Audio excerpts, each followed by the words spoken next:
O eternal and almighty God, from whom all power and wisdom come, we are assembled here before thee to frame such laws as may tend to the welfare and prosperity of our province.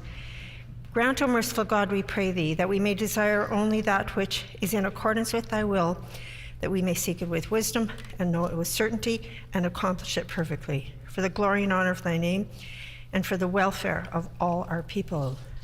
Amen. We acknowledge we are gathered on Treaty 1 territory and that Manitoba is located on the treaty territories and ancestral lands of the Anishinaabe, Anishinaabe, Inuak, Dakota Oyate, Dene Sulene, and Nihithuag nations. We acknowledge Manitoba is located on the homeland of the Red River Métis. We acknowledge northern Manitoba includes lands that were and are the ancestral lands of the Inuit. We respect the spirit and intent of treaties and treaty making and remain committed to working in partnership with First Nations, Inuit, and Métis people in the spirit of truth, reconciliation, and collaboration. Good afternoon, everybody. Please be seated.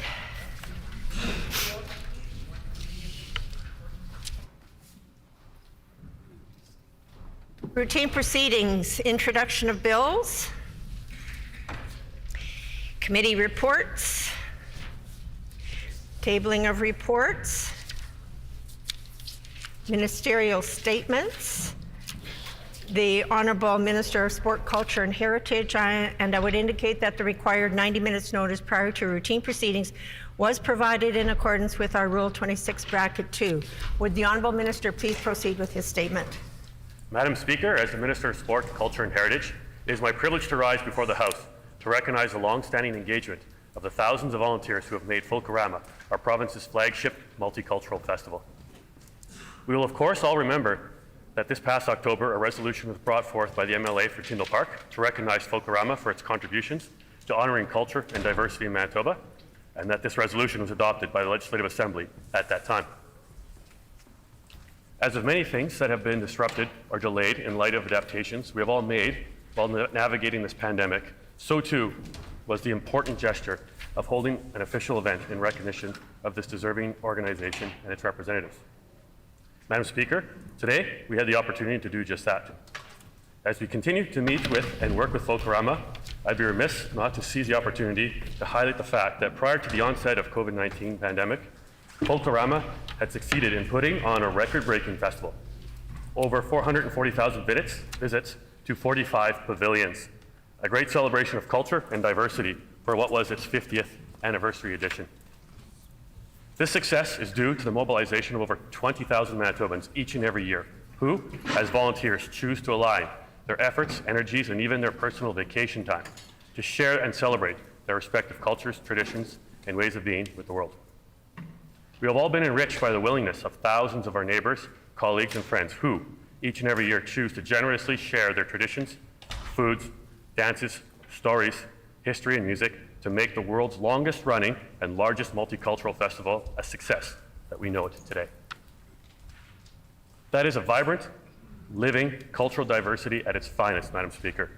I'm even more humbled at the realization that this two-week festival would not be possible if it weren't for the fact that the event itself is a reflection of the rich, diverse, and nurtured transmission of heritage that occurs in homes, gyms, community centers, places of worship, art venues, and artisan studios and workshops all around the province throughout the year.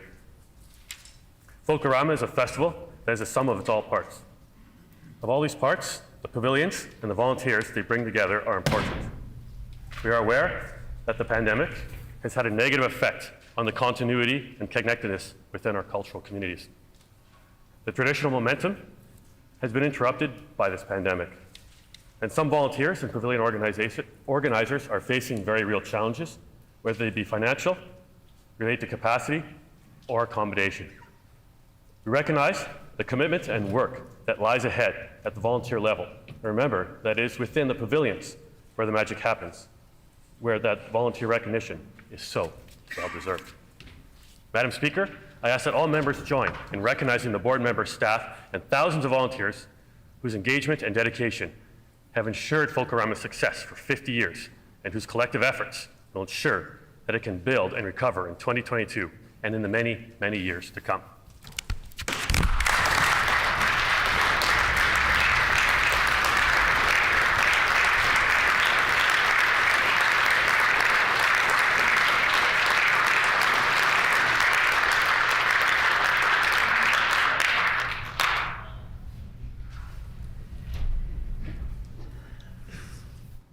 The Honourable Member for Burrows. Thank you, Madam Speaker. I'm so pleased to have the opportunity to speak about the many wonderful volunteers who make Folklorama a very special event in Winnipeg every year. Since 1970, Folklorama has been an important contribution to Manitoba's social fabric by giving us a reason to come together to learn, appreciate, and celebrate our own diverse cultural backgrounds and also those of our neighbors and friends. Folklorama's mission is incredibly important to improve our society and live together in a peaceful and respectful way. Not only does Folklorama give us an opportunity to enjoy tasting unique cuisines and seeing the beautiful displays of cultural attire and performances, but it brings us together in our common values to respect each other, appreciate diversity, foster inclusion, and building cross-cultural bridges. With over 400,000 people visiting pavilions each year, Folklorama simply could not happen without the 20,000 volunteers who participate. All of the volunteers I have talked to were so proud to be at Folklorama and said they gained a deeper understanding of their own cultures as well as the many other groups represented at Folklorama. Their experiences helped them build confidence and they celebrated their culture and served other people at the same time. Many children grow up seeing Folklorama and dream of one day participating in some way, whether it is performing on stage, making delicious meals, or teaching others about their culture. I'm so excited to attend Folklorama again this year and greet many of the amazing volunteers who are already starting to prepare for the summer. You are all vital in creating an event that is not only fun and exciting, but goes far beyond that to bring Manitobans together and celebrate the beautiful diversity of the cultures and groups we are all made up of. Please join me in celebrating our Folklorama volunteers today. Thank you.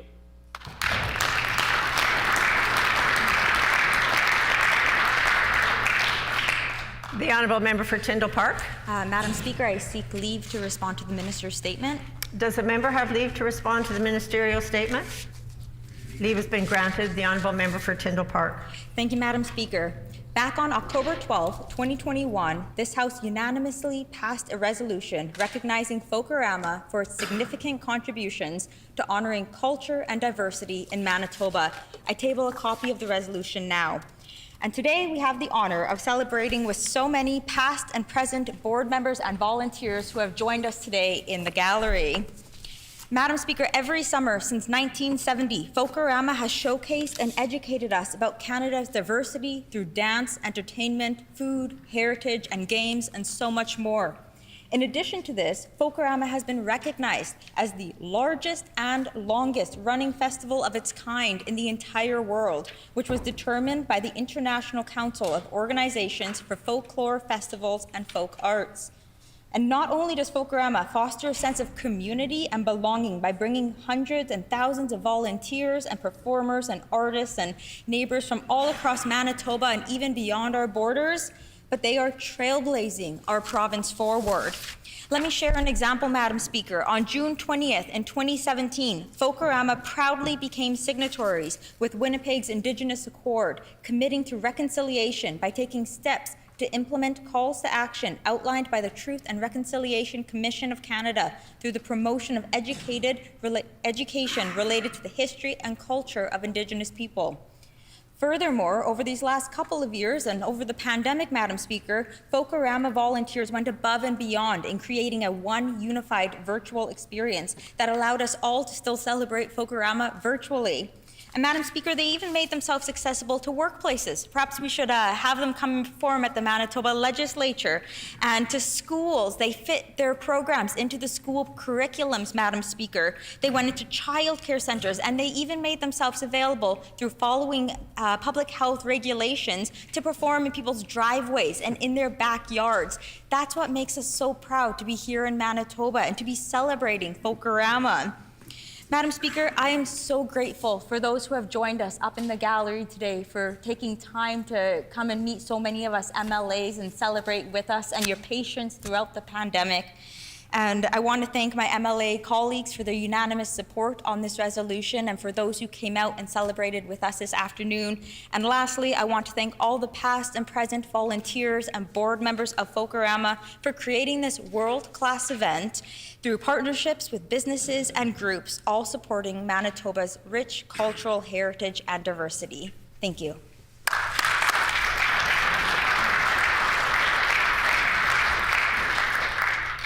The Honourable Minister of Education, and I would indicate that the required 90 minutes notice prior to routine proceedings was provided in accordance with our Rule 26(2). Would the Honourable Minister please proceed with his statement?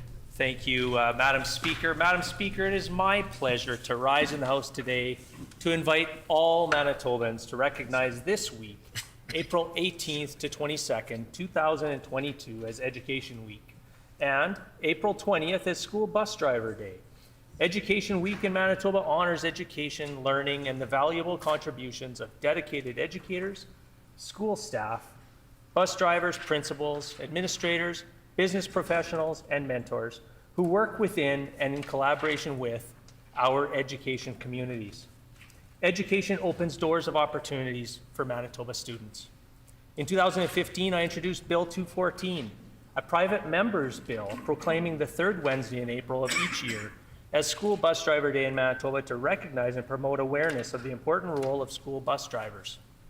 School bus drivers provide safe and efficient transportation for over 2,000 bus routes, Madam Speaker, carrying over 68,000 students across the province each and every day. They have done this while meeting the challenges of the pandemic and this harsh winter. School bus drivers also ensure that students get to their sporting events and field trips to facilitate further learning opportunities. I want to take this opportunity to recognize Jean Wozni, a school bus driver in the Sunrise School Division, for 50 years of service, Madam Speaker. Jean hit this milestone this past January and has no plans to stop anytime soon. I encourage all Manitobans to acknowledge School Bus Driver Day and show appreciation to the drivers in their communities. In addition, let us all pause and reflect on the importance of education and its contribution to Manitoba's future.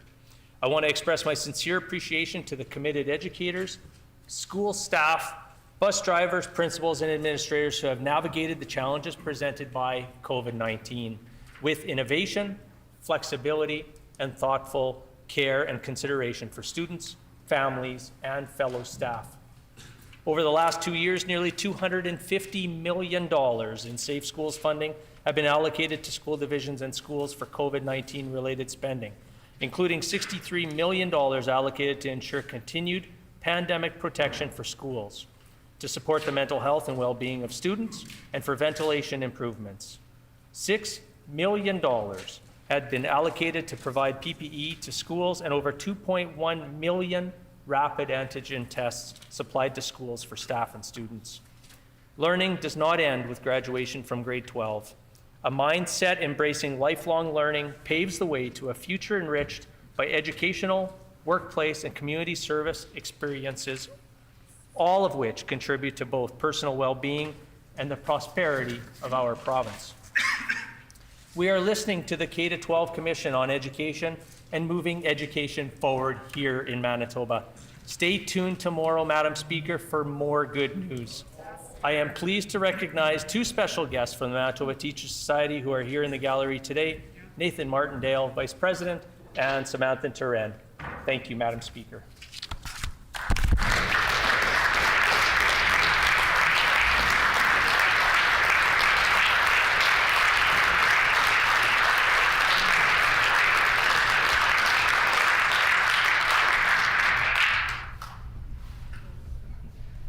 The Honourable Member for Transcona. Thank you, Madam Speaker. The dedication and effort that school staffs have undertaken to keep our children safe and learning over the past 2 years has been nothing short of heroic. To the teachers who continually put in extra hours, adapting their lesson plans, making adjustments minute by minute, we commend you. To the EAs who support kids in classrooms, we salute you. to the custodians and custodial aides who have gone above and beyond to ensure that schools have safe, physical learning environments, we thank you. To school clerical, the first point of contact for all schools, we appreciate all that you do to keep schools running smoothly. To bus drivers, of course, your dedication is lauded and appreciated. However, Madam Speaker, when the minister opposite expressed his appreciation, he needed to apologize for the years of de facto cuts educators have had to endure under this PC government's austerity agenda and how it has impacted key public services like public education. Reflect on that. There remains little evidence, Madam Speaker, that this PC government has been supportive of public education and educators with any real action, other than cuts and failed legislation like Bill 64. Shame. Madam Speaker, there isn't enough time to begin to list the cuts and hardships imposed on educators in public education under this PC government. But let me just state one. The Brandon School Division was forced to cut 10 teaching positions, programs for speech language, psychology, and reading recovery. The prioritization of cuts over people will certainly leave a lasting impression on kids, families in the Westman region. Madam Speaker, we sincerely hope that the Education Minister reflects on the austerity agenda imposed on the public education system by his government and the shock it continues to have on kids and families throughout the province of Manitoba. Thank you. Well done.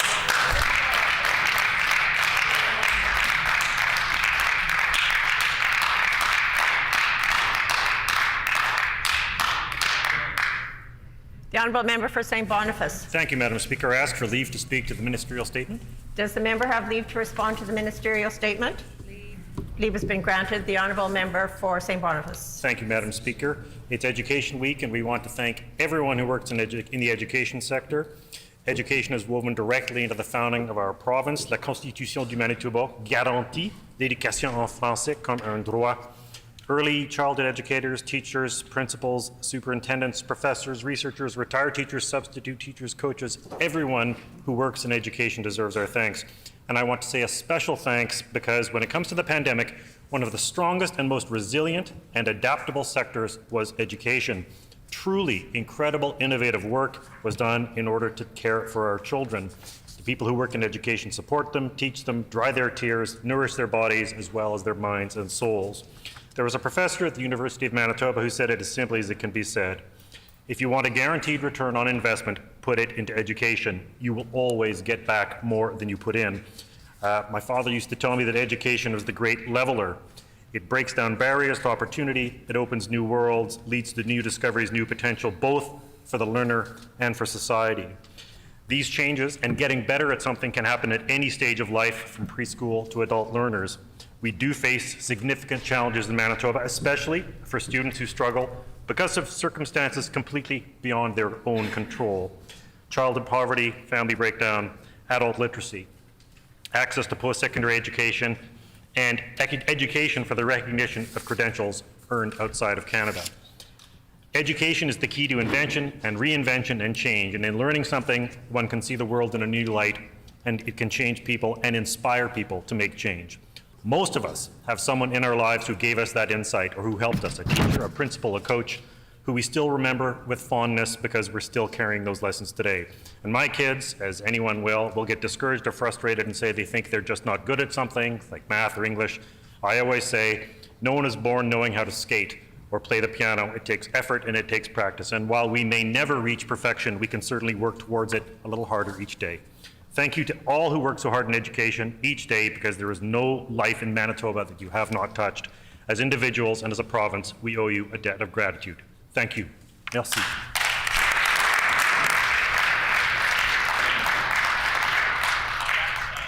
Member statements. The Honourable Member for Seine River.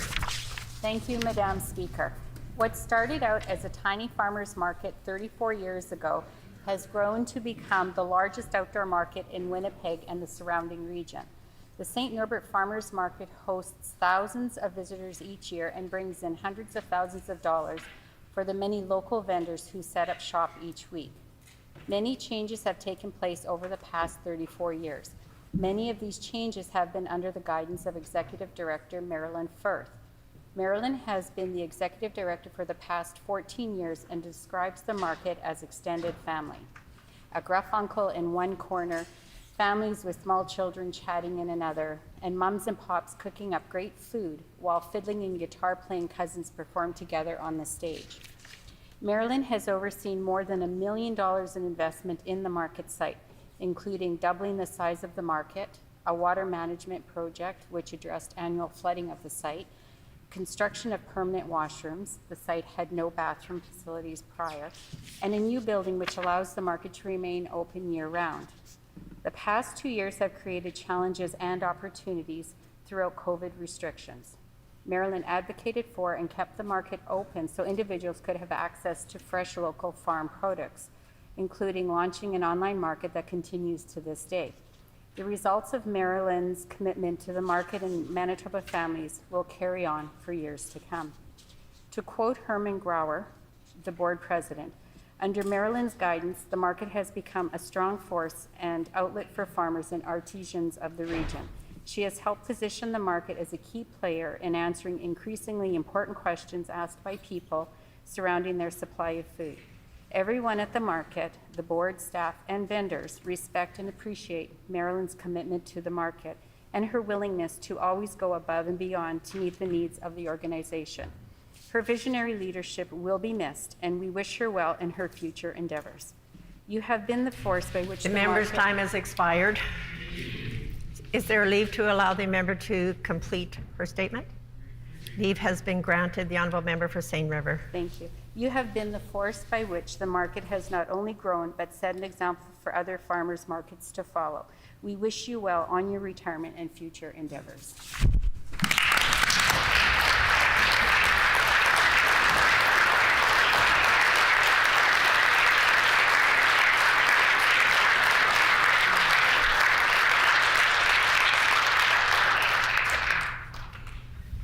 The honourable member for Wolseley. Madam Speaker, I am pleased to rise today to recognize the incredible work of the West Broadway Community Organization's Good Food Club. 20 years ago, some West Broadway residents had a vision of growing, harvesting, preparing, and eating their own fresh food. They wanted to make food more affordable, to build friendships and a more equitable community with improved health outcomes. So they formed a community club with a sliding scale so that everyone could participate. Today, program staff supports 1,600 Good Food Club members who are engaged in their own food security from field to table. Weekly farm trips give inner city residents the chance to get their hands in the dirt and learn from a local producer how food is grown and harvested. Members earn sweat equity points to be traded later for the food they help grow.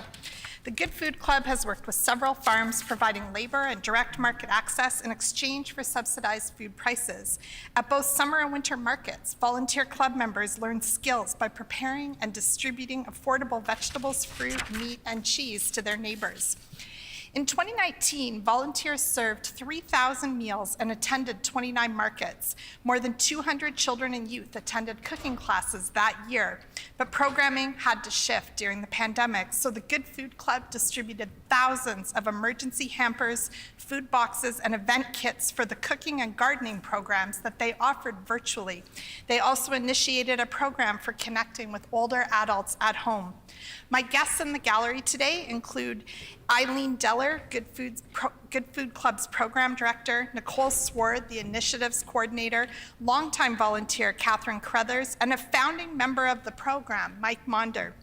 Madam Speaker, I ask everyone in the chamber to join me in thanks for their important contributions to a better nourished and more connected community in the West Broadway neighborhood of the Wolseley constituency. Thank you.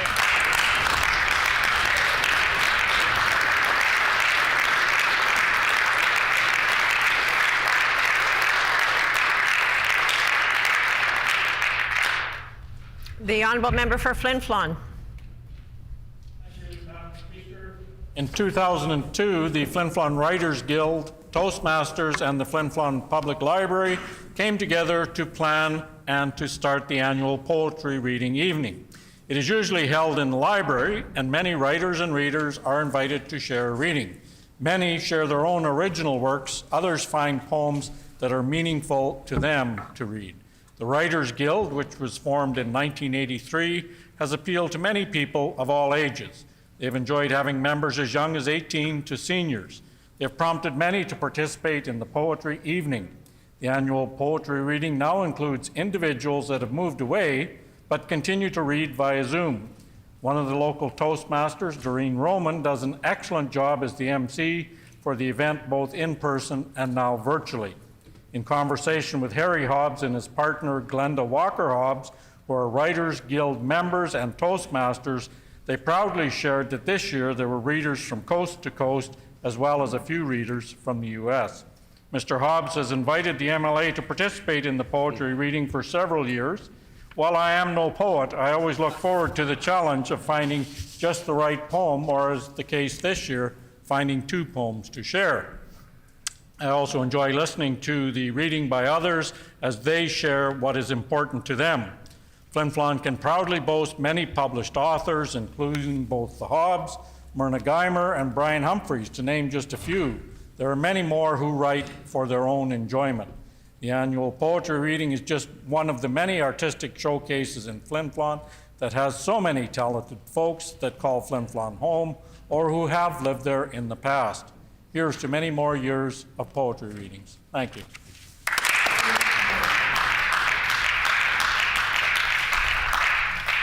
The Honourable Member for River Heights.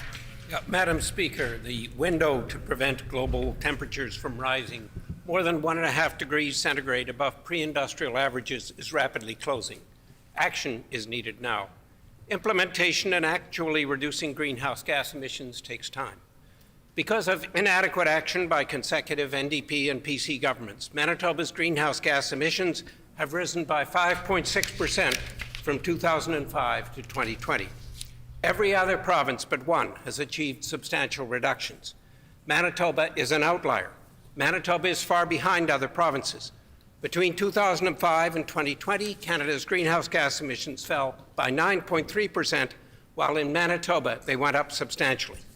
This year, the government's budget has allocated only $6.5 million for one of the most urgent of all causes. The money's been allocated without a target and without an adequate approach to reduce the greenhouse gases, carbon dioxide, methane, and nitrous oxide. Each greenhouse gas in each section of our economy must be itemized as to precisely what reductions are planned. A major effort is needed to move to electric vehicles, to retrofit homes, and to include an effective plan in agriculture. Agriculture is responsible for a large majority of the methane and nitrous oxide production and a considerable amount of the production by vehicles and buildings. In total, this may account for as much as 40% of Manitoba's greenhouse gas emissions. There are opportunities in agriculture, which are a win for farmers, a win for the province, and a win for climate. As Liberals, we've been saying this for 20 years, yet so far neither NDP nor Conservatives have collaborated effectively with agriculture producers to reduce greenhouse gases. There's precious little in the Manitoba budget to slash greenhouse gases. Vague promises of future action are not enough. It is urgent to act today. The Honourable Member for Riding Mountain. Thank you, Madam Speaker. A Hamiota family made the best of pandemic isolation after constructing a hockey arena inside an unused sheep barn on their acreage in my constituency of Riding Mountain. Dave and Laura Rawlings, with the help of their sons Sam, 7, Matt, 5, and Dave's father, Eric, built the rink out of necessity and availability. The busy young boys needed activities, the handy father and grandfather needed a project, and the 90-year-old barn no longer served an agricultural purpose. So in the fall of 2019, the Rawlings, who own the Hamiota Home Hardware, began the dream of creating an arena. They cleaned out years of evidence of the Red Barn's previous use and prepared it for the next phase, while retaining its old world charm. As with most rookie seasons, there were growing pains. The ice was crummy and at times too slushy to use. In the fall of 2020, the loft floor was removed, the roof was reinforced, a heated dressing room was constructed, and a sound system was installed. Around the ice surface, the boards were decorated with signs of 4 generations of businesses the Rawlings family has owned in Hamiota and Glenboro. And yes, the ice was much better thanks to an ice resurfacing machine a repurposed Rubbermaid cooler. While the boys participated in the Huskies hockey program in Hamiota, the family still found the time for many skates and scrimmages in their own arena on evenings and weekends. The first skate this past fall in the Coliseum, as one of their friends named it, was November 28th, and due to the cold spring, the ice was still in fine form in mid-March for their 44th skate. Madam Speaker, Stompin' Tom Connors would have been proud to hear the words of his famous hockey song blaring from the speakers in the Rawlings Coliseum. The puck is in, the home team wins, the good old hockey game.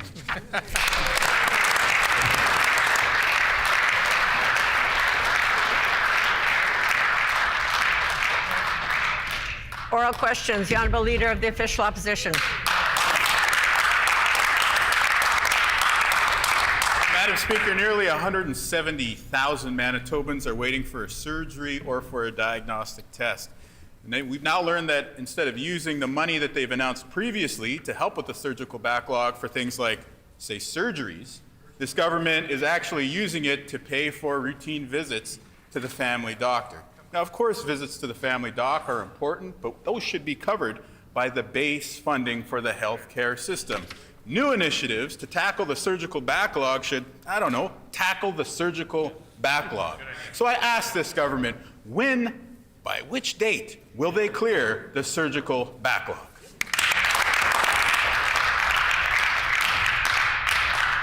The Honourable Deputy Premier. Well, thank you very much, Madam Speaker. And it's a great opportunity for us to talk about our record investment in healthcare to the tune of $7.2 billion. Madam Speaker,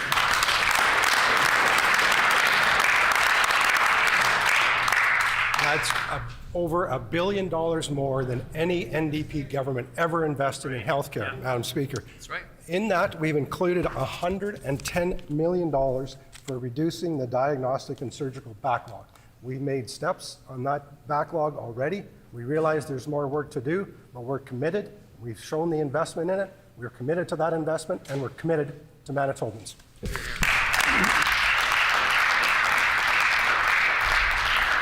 The Honourable Leader of the Official Opposition on a supplementary question.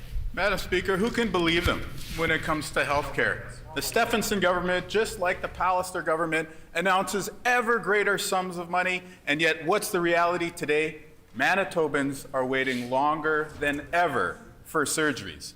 To say nothing of those who are waiting longer than ever in emergency departments as well. But again, we know that this government, much as they did under Mr. Pallister last year, is going to roll out announcement after announcement, but it's going to be the average Manitoban sitting in a hospital bed or waiting in pain at home left to carry the burden. At this point, we know that this government needs to be judged by one criteria. By which date will the surgical backlog be cleared? So I'd ask the Deputy Premier, what will that date be?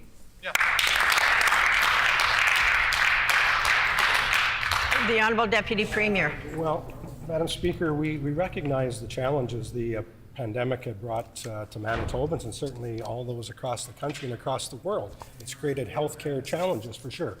We recognize that. That's why we've committed $110 million in this year's budget. We committed $50 million for last year's budget on this. We have a plan to address this for Manitobans. The NDP has no plan, and they should put whatever plan it is on the table, because Manitobans want to know. Our government has a plan, and Manitobans will have these backlogs addressed.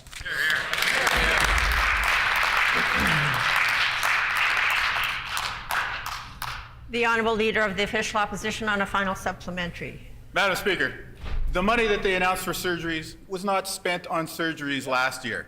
So who can believe them this year when they start quoting new figures about amounts that they're going to spend? It seems like they're just going to keep repeating the mistakes of Brian Pallister, even though it's now the Stephenson government. We know that seniors and those waiting in pain should hear a date by which that pain will end. And so I'll ask the government this: if the amount that they announce will be enough to get the job done, why can't they tell us a date by which the surgical backlog will be cleared? The Honourable Deputy Premier. Well, Madam Speaker, we put together a task force of experts in the field to address the surgical and diagnostic backlog. We've invested $110 million. We've also committed $630 million in a contingency fund. We recognize there's challenges in terms of capacity in providing these services, but we're taking steps to make sure that these backlogs are getting addressed and that Manitobans have the care they want as soon as they want it. Madam Speaker, a commitment by this government and a plan to address these backlogs going forward.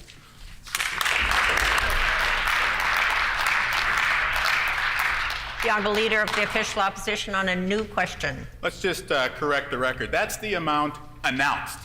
The amount invested will prove to be far less this year, just as it was under Mr. Pallister last year. We know that another major issue in the healthcare system is the practice of hiring private nurses to work in our public healthcare settings. This year, the amount that this government is on track to spend, $40 million, Madam Speaker. That's $40 million that could have been used to hire nurses in the public system. Not only does this cost more, it also disrupts the care that patients receive. The government should stop this practice and should stop giving millions and millions of dollars to private companies. Will the Premier simply stop spending $40 million a year on private health care in Manitoba?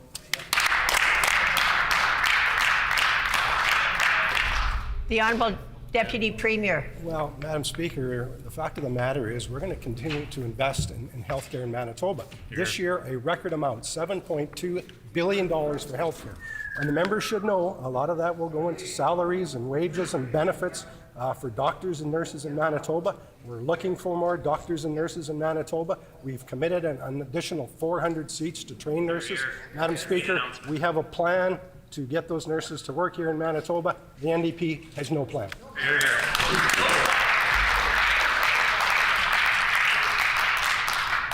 The Honourable Leader of the Official Opposition on a supplementary question. Madam Speaker, they announce ever higher sums, and yet Manitobans are waiting for longer. And guess what? There are fewer nurses working in the public system. The PC party simply has no fiscal responsibility. That's right. Mark my words, Madam Speaker. Manitobans are beginning to see through the charade on the other side. And nowhere is that more clear than in their practice of hiring private agency nurses. We know that hiring a nurse through an agency costs more, but it also leads to less quality care at the bedside. Manitobans deserve better. Manitobans who are admitted to hospital deserve to have a nurse who gets to know them by name and who gets to know their health care needs. Will they simply stop the practice of spending $40 million a year on private agency nurses? The Honourable Deputy Premier. Well, Madam Speaker, we're going to continue to invest in healthcare in Manitoba. We're going to make sure that nurses are there for Manitobans when they need it. Madam Speaker, I know they're hooked on ideology. We're not. We're going to make sure that Manitoba nurses are there for Manitobans when they need it. Record investment, $7.2 billion. We're in the process of training more nurses. We're going to make sure, and we're working closely with the nurses' colleges to make sure that we have trained nurses available to work here in Manitoba. I tell you again, Madam Speaker, we have a plan. The NDP has no plan. No plan.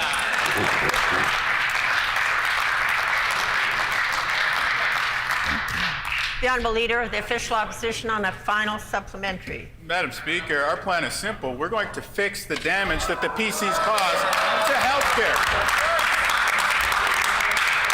Now, we know that this plan is going to take years to execute because they have damaged our healthcare system to such an extent. Even as we speak, there are over 2,000 nursing positions vacant in Manitoba. So again, there's no fiscal responsibility with their plan because even as they spend $40 million more on nursing agencies, we are down 2,000 nurses across the public healthcare system. That has a real-world impact on patients at the bedside. Patients deserve to be able to have a nurse who knows their name and who gets to know their health care needs, Madam Speaker. Why has the government abandoned that? And when will they stop spending $40 million a year on nursing agencies? Yeah.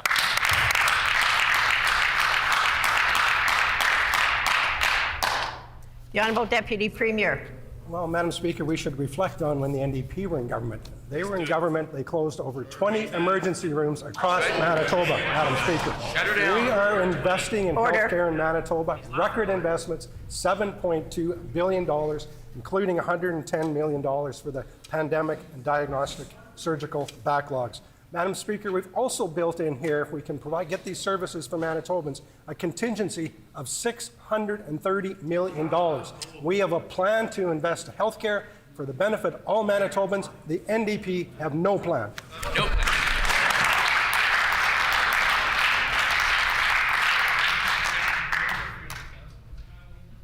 The honourable member for Union Station. Madam Speaker, 5 years ago, the PCs began their plan for cuts, and the results have been obvious. Far too many nurses are missing from the bedside, and there's an extreme reliance on agency care. Manitoba is on pace this year to spend $40 million on private agencies. That's more than 3 times what was spent in 2017. Why does the minister think spending $40 million on private agency care is good for Manitobans?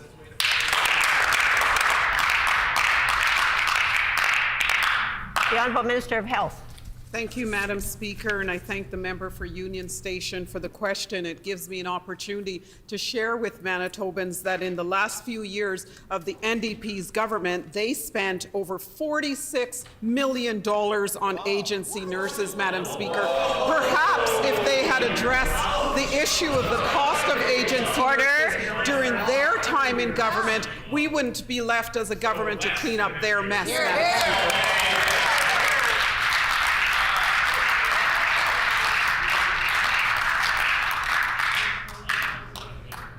Order. Order. Order. The honourable member for Union Station on a supplementary question. Madam Speaker, to be clear, the heavy reliance on private agencies began before the pandemic because of this government's cuts. In 2019, Manitoba was already spending $12 million more on agency care than they had just a few years prior. Manitoba is now spending $40 million per year on private agencies. That money could go directly to hiring more nurses into public health care and bringing back the beds that this government cut. Why does the minister think it's acceptable to spend $40 million a year of Manitobans' money on private agencies? Good question.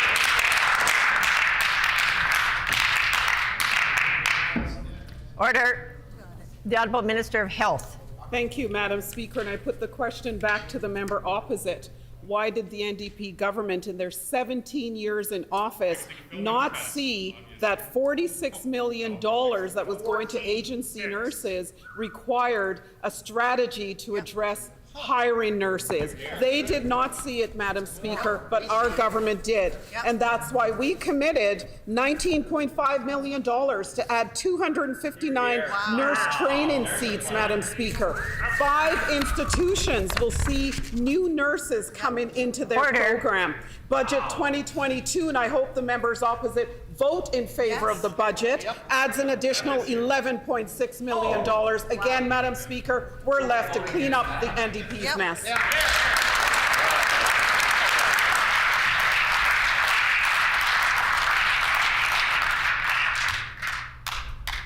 The honourable member for Union Station on a final supplementary. Madam Speaker, I continue to be struck by this government's absolute rejection of any accountability of the mess they've made of our healthcare system.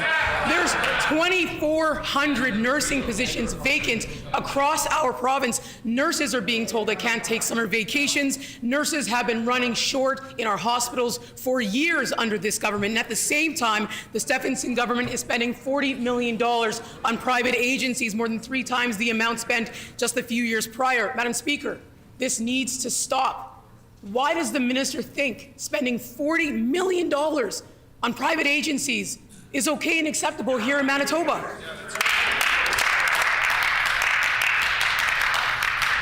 The Honourable Minister of Health. Madam Speaker, I want to give a huge shout out to all the individuals in Manitoba that have gone into the nursing profession. I've said many times before, it's a very rewarding and fulfilling occupation, and I want to thank the 115 new nurses that I was part of their graduation last fall, new nurses coming into the system, as well as 149 nurses that have completed the ICU nurse training program since last April. 93 nurses in the last year have also completed the 12-week critical care orientation program so they can support Manitobans in our ICUs. The profession is great. I thank the Manitoba Nurses Union, all the nurses across the system, across the province that have done such an incredible work during the pandemic, Madam Speaker.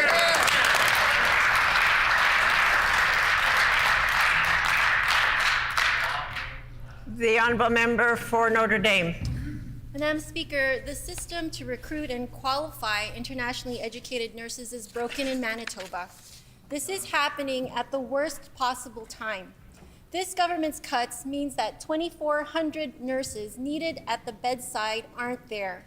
This government is now spending $40 million on private agency care. And internationally educated nurses are part of the solution, but this government is adrift. Why aren't they taking this issue seriously? And why won't they address this issue today?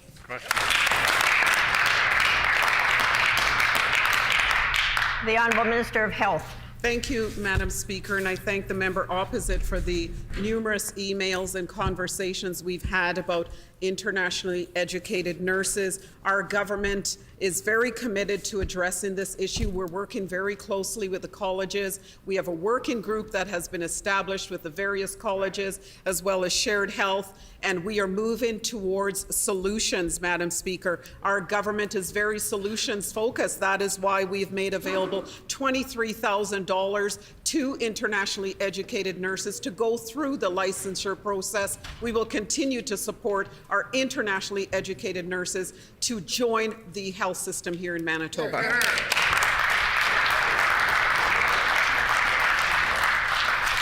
The honourable member for Notre Dame on a supplementary question. Madam Speaker, indeed, we've had numerous emails and numerous conversations, but no solutions yet. Last month, this minister said that 1,300 internationally educated nurses had been identified as prospects to work in Manitoba, but the college says it's only 7.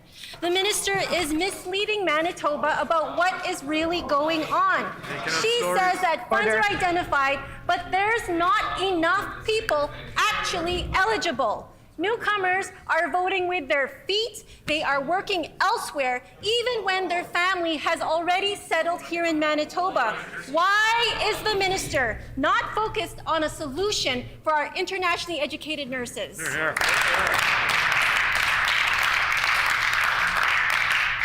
The Honourable Minister of Health. Thank you, Madam Speaker. Again, I want to remind the member opposite that the question is coming to this side of the House where we are all solutions-focused individuals. A government that is focused on addressing an issue members opposite did absolutely nothing about. I'm not sure which college the member is calling, but I had the opportunity to meet with the College of Registered Nurses of Manitoba last week, Madam Speaker, just last week, and we're working closely with them to ensure that 19 individuals who are preparing to go into the bridging program at Red River College gains access to that program. That is not 7, Madam Speaker, that's 19.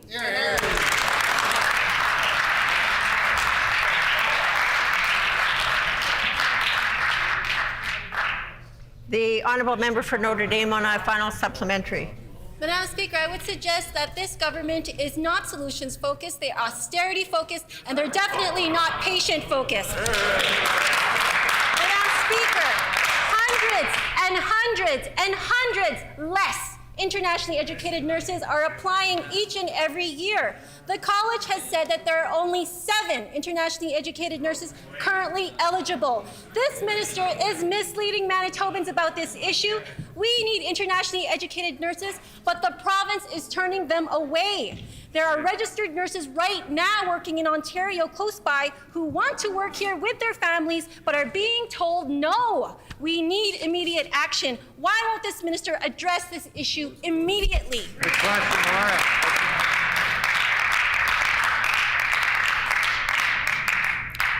The Honourable Minister of Health. Thank you, Madam Speaker. Perhaps the definition of austerity has changed.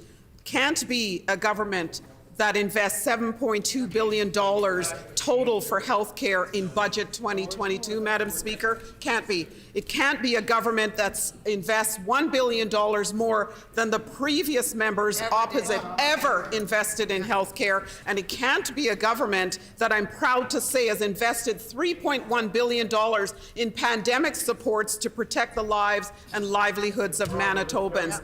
Madam Speaker, we will continue to be solutions-focused to do what is in the best interest of Manitobans, and we will allow members opposite to continue to dial the wrong number.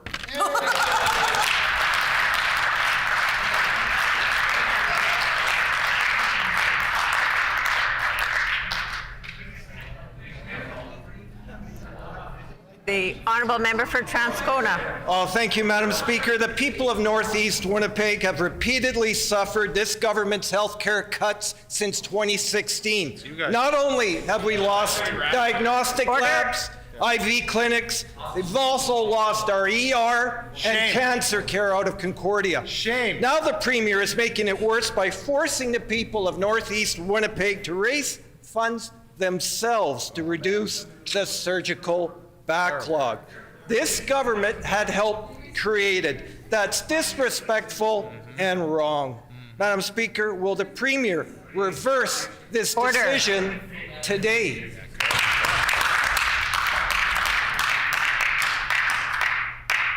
The Honourable Minister of Health. Thank you, Madam Speaker. Shame on the member opposite. What is disrespectful and wrong is that the member is saying that a foundation should not do the activities that they are established to carry out.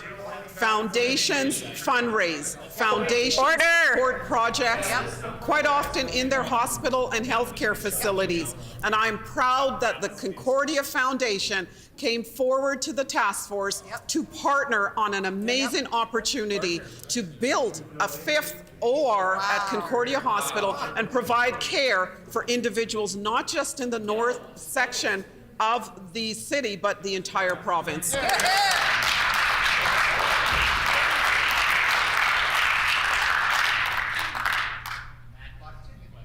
Order. The Honourable Member for Transcona on a supplementary question. Thank you, Madam Speaker. I want to remind this government that nearly 170 Manitobans are waiting for surgery. Millions of dollars set aside to reduce the backlog were instead used for routine procedures. Right. And now the Premier asks residents of Northeast Winnipeg to fundraise hundreds of thousands of dollars for their own health care. That's not leadership. Manitobans shouldn't be forced to pay out of pocket for services that they need. Will this government admit their mistake and fully fund the Concordia Suite today?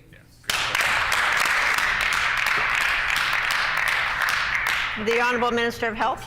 Thank you, Madam Speaker. The members opposite continue to try to put inaccurate information on the record. There is no higher priority for our government than clearing the backlog, ensuring Manitobans receive the diagnostics and surgeries that they need. Again, I'm grateful and thankful to the Concordia Hospital Foundation for coming forward to our government. We're investing $4.9 million, Madam Speaker. The members don't want Manitobans to know this will lead to 1,000 surgeries being performed annually at that 5th operating room. And we continue to invest $400,000 in spine assessment clinic, Madam Speaker, to help 900 patients receive their treatment or care plan sooner. The member's time has expired.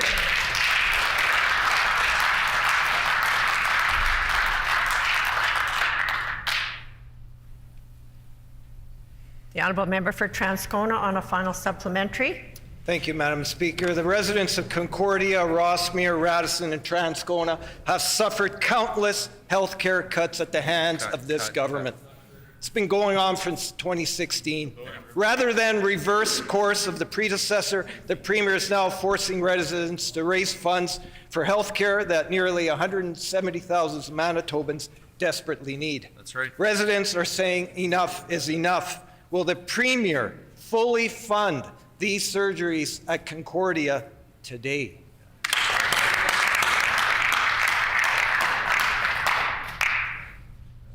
The Honourable Minister of Health. Madam Speaker, we will continue to support Manitobans in the diagnostics and surgeries that they need. We recognize that there are several Manitobans that are suffering in pain, and our focus is to end that suffering, Madam Speaker. That is why we have already provided funding for 11,000 additional procedures to be completed. And I'm pleased to report that all $50 million of last year's funding dollars will have been spent on requests for supply arrangements, for contracts with our service delivery organizations to perform endoscopy, cataracts, pediatric general surgery, dental, ear, nose, and throat, and more, Madam Speaker, for all Manitobans in the city of Winnipeg, North Section. The member's time has expired.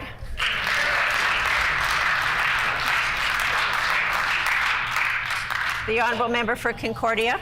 Madam Speaker, since coming to office, the PCs have left $166 million unspent on our highways in this province. That means promised upgrades aren't getting done.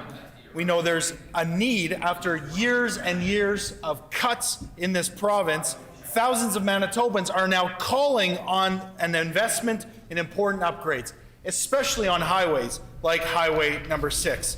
So the question is simple. Will the minister commit to spending his roads budget this year and start by investing in Highway number 6? The Honourable Minister of Transportation and Infrastructure. Madam Speaker, I just want to thank the member for the question. And the member has to realize, too, that when they were in government, when the NDP were in government, they overspent in every department except for infrastructure. I'm not going to take any lessons from this member from the opposite for investing in highways. We have a $1.5 billion investment in the next 3 years, and that's far more than the NDP ever had.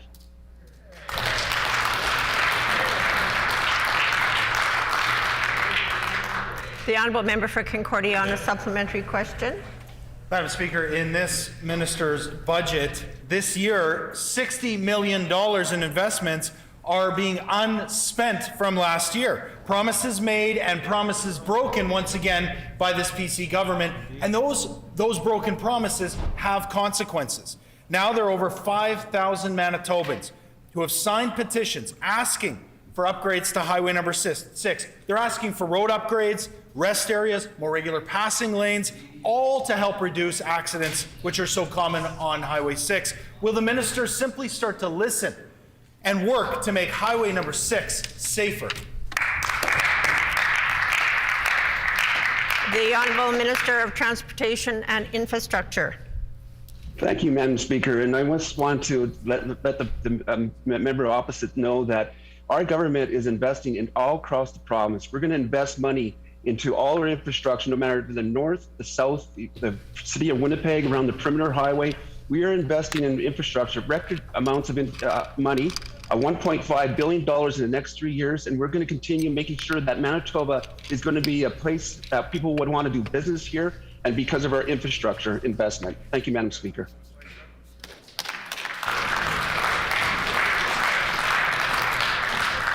The Honourable Member for Concordia on a final supplementary.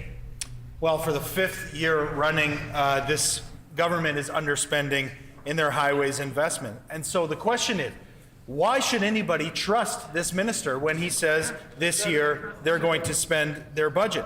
We recognize that this year's budget reveals $60 million was not put to use. And all at the same time that Manitobans are asking for their highways to be upgraded. Highways like Highway number 6, who are just simply asking for this government to start to make this highway safer. 5,000 people have now signed a petition. I ask the minister to answer to them. Why will he not put his budget to work and start by investing in Highway number 6? The Honourable Minister of Transportation and Infrastructure. Madam Speaker, I just want to let the member know that we spent over $20 million in the past in the Highway 6 as we took government. We're going to spend another $9 million this coming year for Highway 6. We're going to spend money all over the province, not just in the ridings that they used to have when that's all they spent the money in was their ridings that they held. We're going to invest all over this province to make sure that economic development is going to happen here, and we're going to invest in our highways so that it's going to be safe for Manitobans. And I just want to thank our engineers who are going to bring projects forward to make sure that we invest our money in this province into the future. Thank you, Madam Speaker.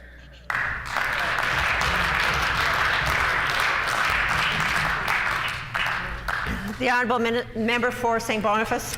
Madam Speaker, Manitobans who live in Manitoba housing deserve to be treated with dignity. Sadly, people who live in Manitoba housing, some of whom are vulnerable and marginalized, seniors on fixed incomes, refugee families, people who can't work because of a disability, an injury, or a mental health challenge, have had to live in crumbling housing with bed bugs and gangs as neighbours. I have written the Minister more than once about issues at 101 Marion in St. Boniface, which is a high-rise where recently the fire and sprinkler system was out of service for 2 weeks. Will the Premier and Minister hire round-the-clock security patrols and increase the budget for routine maintenance to make sure that Manitoba housing buildings like 101 Marion are safe for residents? The Honourable Minister for Mental Health, Community Wellness. Thank you, Madam Speaker, and I appreciate the question coming from the member opposite. Manitoba Housing has always been committed to the security and the safety of its tenants, and I do want to take a moment to appreciate all the work that our Minister for Families has done on this portfolio. Here. She has addressed some very complex issues that have arisen in her time within the Ministry of Families. And Madam Speaker, we are committed to continuing to improve daily on the safety, security, and for our housing issue and those who are most vulnerable. Over the past decade, Manitoba Housing has made significant improvements to their security operations, including hiring in-house security staff and expanding the camera, card access, and restricted key systems. Here, here. Thank you, Madam Speaker.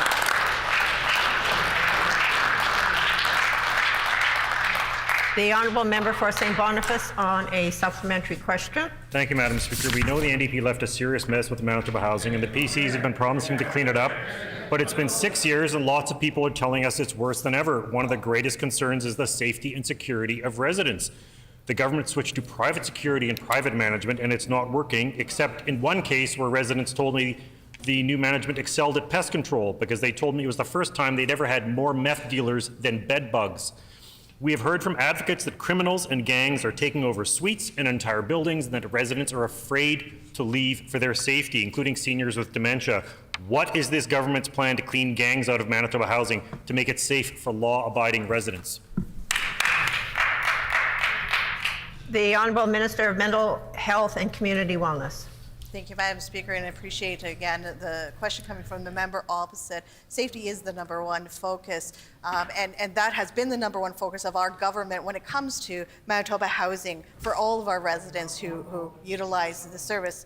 Madam Speaker, that is why our government has provided $138.7 million to Manitoba housing in the 22-23 budget to ensure that low and moderate income Manitobans have access to safe and affordable housing. And we have more work to do, and we will get it done. Thank you, Madam Speaker.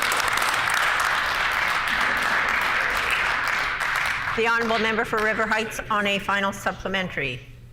Madam Speaker, the latest IPCC report says action is needed now to keep global temperatures from rising by more than 1.5 degrees Celsius because of inadequate action by consecutive NDP and Conservative governments. Greenhouse gas emissions in Manitoba have risen by 5.6% from 2005 to 2020. In every other province but one in Canada, emissions have fallen, so much so that average overall Canada's greenhouse gas emissions are more than 9% below those in 2005. Manitoba is an outlier and far behind other provinces. Why was the mention in the budget so small and so weak compared to what is needed to reduce greenhouse gas emissions in our province?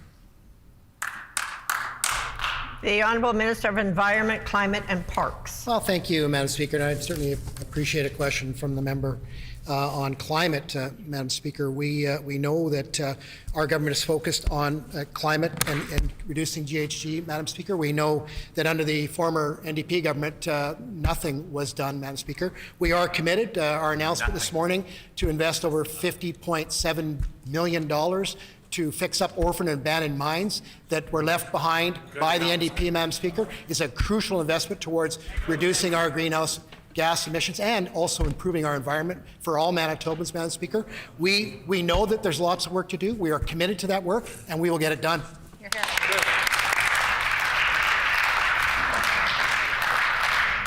The honourable member for Portage La Prairie.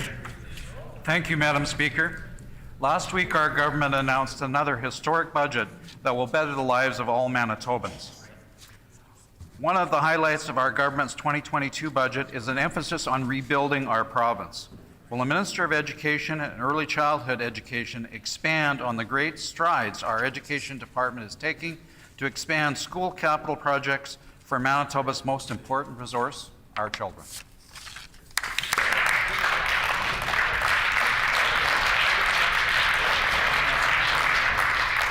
The Honourable Minister of Education and Early Childhood Learning. Thank you, Madam Speaker. I'd like to thank my colleague from Portage La Prairie for that excellent question today on the start of Education Week, Madam Speaker. Madam Speaker, we know that in order for students to succeed, they need to be in the proper environment. Under the failed NDP government, our children were subjected to oversized classes and crumbling infrastructure, Madam Speaker.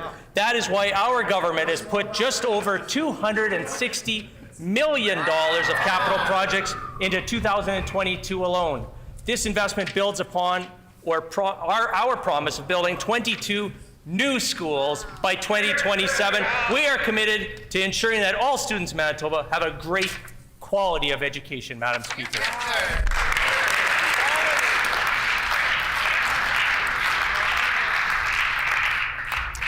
The honourable member for Point Douglas. Miigwech, Madam Speaker. Nearly 1,200 lives have been lost to drug overdoses in Manitoba over the past 4 years, with this number increasing every year under this PC government. Tracy Sanderson, who became an Overdose Awareness Manitoba advocate after losing one of her own daughters to opioid overdose and a stepdaughter to suicide after a long battle with opioid addiction, is not surprised. It's clear that aggressive action is needed. It's needed today.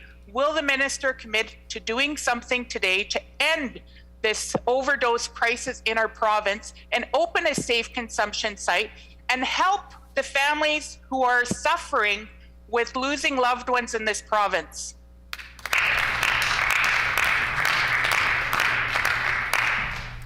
The Honourable Minister of Mental Health and Community Wellness. Thank you, Madam Speaker. I appreciate the question coming from the member opposite. And we've had this discussion, I think, for the past 3 or 4 weeks. Our government doesn't start today. It started 6 years ago today, addressing the issue of addictions and mental health needs in this province. Madam Speaker, I will also point out that overdose deaths have been increased across all jurisdictions, regardless of government in power. And it is a tragedy. Every single loss of life is a tragedy for each of the families experiencing that. And Madam Speaker, we will continually look at harm reduction strategies and improvements to help every family avoid experiencing these kinds of tragedies. Thank you.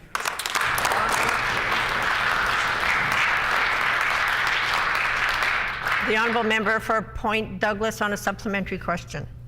Miigwech, Madam Speaker. 1,200 people have died in this province in the last 6 years under this government. This government is not doing nearly enough to tackle Manitoba's addiction crisis, which is becoming worse every day. RAM employees agree with Tracy. In fact, they said that every person that we don't see or have to turn away, there's a little voice in the back of their head saying, is that the one that they're going to read about in the obituaries on Saturday? That's hard and breaks my heart. They go on to say that this provincial government has little interest in supports for people with addictions and calls that disgusting. Existing funding has been called a piecemeal approach that won't solve the issue. Will the government do the right thing and take aggressive action to address the addiction crisis that they've created for the last... The member's time has expired. The Honourable Minister of Mental Health and Community Wellness. Thank you, Madam Speaker. And I know that the member opposite really wants to portray this as an ideological kind of approach or argument, but it's not. Madam Speaker, the member opposite's party had 17 years in government. Not a single RAM clinic was ever designed or implemented or started up. they were dealing with the same pressures that we are as government. But instead of just looking at a problem, we came up with a solution. We will continue to invest in the core services to address addictions and treatment and recovery for everybody who's struggling with substance use issues. Thank you.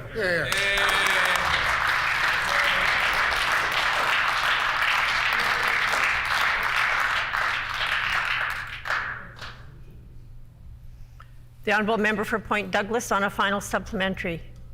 Miigwech, Madam Speaker. This government's approach has been to ignore proven methods when addressing Manitoba's addiction crisis, such as drug checking services and safe consumption sites. 1.8 hours a day RAM clinics are open in this province. That is simply not enough. 1,200 people have died in this province. These are someone's loved ones. 5 other provinces have implemented safe consumption site, yet this government continues to ignore leading research. Research that was actually in one of their reports that they took out. We need to do everything we can to address the addiction crisis and reduce overdose deaths, including implementing a safe consumption site. Will the government commit to doing so today and help save Manitoban lives?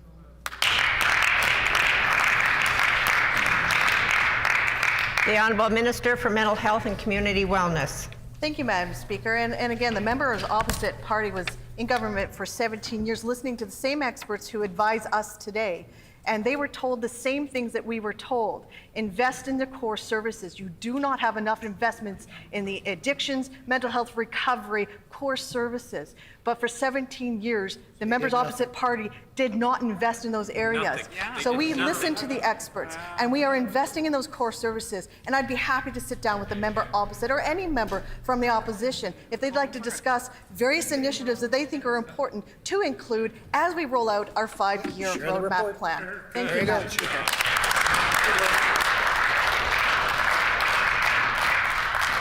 The time for oral questions has expired. Petitions.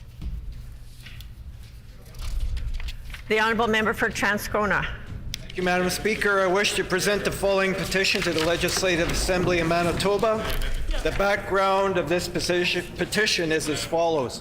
Number 1, the population of those aged 55 plus has grown to approximately 2,500 in the city of Thompson. Number 2, a large percentage of people in this age group require necessary medical foot care and treatment. Number 3, a large percentage of those who are elderly and or diabetic are also living on low incomes.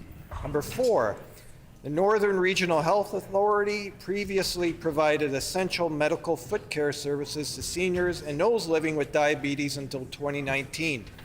Then subsequently cut the program after the last 2 nurses filling those positions retired.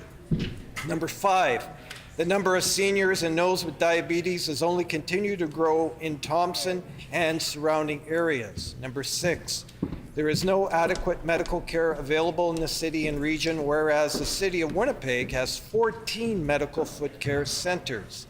Number 7, the implications of inadequate or lack of podiatric care can lead to amputations. Number 8, the city of Thompson also serves as a regional healthcare service provider, and the need for foot care extends beyond just those served in the capital city of the province. Therefore, we petition the Legislative Assembly of Manitoba as follows: to urge the provincial government to provide the services of 2 nurses to restore essential medical foot care treatment to the city of Thompson effective April 1st, 2022. This petition is signed by Ethel Timbog, Angelique Larocque, Donna Fiddler, and many more Manitobans. Thank you.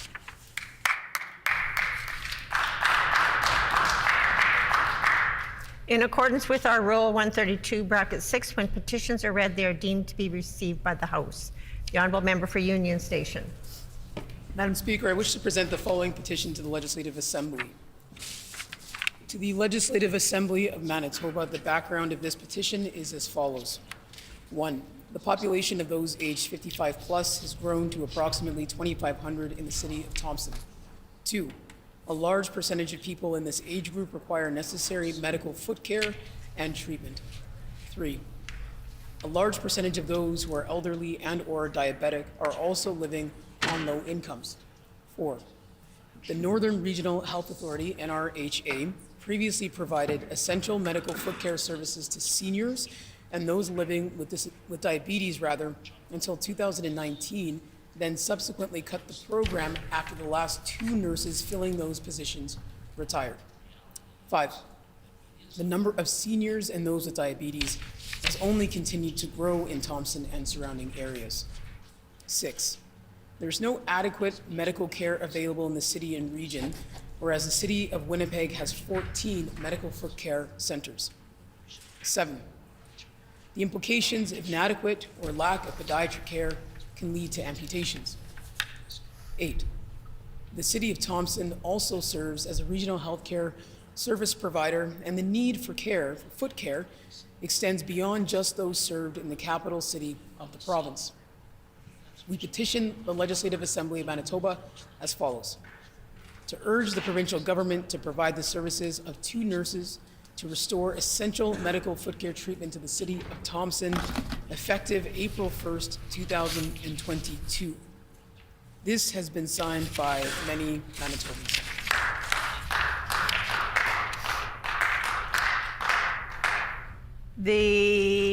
Are there further petitions? The Honourable Member for Kiewitnuk. Thank you, Madam Speaker. I wish to present the following petition to the Legislative Assembly. To the Legislative Assembly of Manitoba, the background of this petition is as follows. 1, the population of those aged 55 plus has grown to approximately 2,500 in the city of Thompson. 2, a large percentage of people in this age group require necessary medical foot care and treatment. 3, a large percentage of those who are elderly and or diabetic are also living on low incomes. 4, the Northern Regional Health Authority, the NRHA, previously provided essential medical foot care services to seniors and those living with diabetes until 2019, then subsequently cut the program after the last 2 nurses filling those positions retired. 5, the number of seniors and those with diabetes has only continued to grow in Thompson and the surrounding areas. 6, there is no adequate medical foot care available in the city and region, whereas the city of Winnipeg has 14 medical foot care centers. 7, the implications of inadequate or lack of podiatric care can lead to amputations. 8, the city of Thompson also serves as a regional healthcare service provider, and the need for foot care extends beyond just those served in the capital city of the province. We petition the Legislative Assembly of Manitoba as follows: to urge the provincial government to provide the services of 2 nurses to restore essential medical foot care treatment to the city of Thompson effective April 1, 2022. This petition has been signed by Peter Dick, Jessica Nelder, Terry Lansdowne, Donaldo Peranto, and many other Manitobans. The Honourable Member for Burrows. Thank you, Madam Speaker. I wish to present the following petition to the Legislative Assembly. To the Legislative Assembly of Manitoba. The background to this petition is as follows.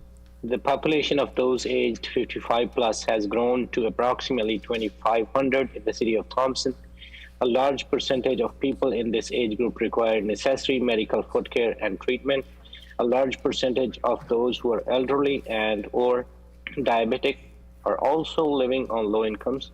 The Northern Regional Health Authority previously provided essential medical foot care services to seniors and those living with diabetes until 2019, then subsequently cut the program after the last 2 nurses filling those positions retired. The number of seniors and those with diabetes has only continued to grow in Thompson and surrounding areas. There is no adequate medical care available in the city and region, whereas the city of Winnipeg has 14 medical foot care centers. The implications of inadequate or lack of podiatric care can lead to amputations. The city of Thompson also serves as a regional healthcare service provider, and the need for foot care extends beyond just those served in the capital city of the province. We petition the Legislative Assembly of Manitoba as follows: to urge the provincial government to provide the services of 2 nurses to restore essential medical foot care treatment to the city of Thompson effective April 1st, 2022. This petition has been signed by many Manitobans. Thank you.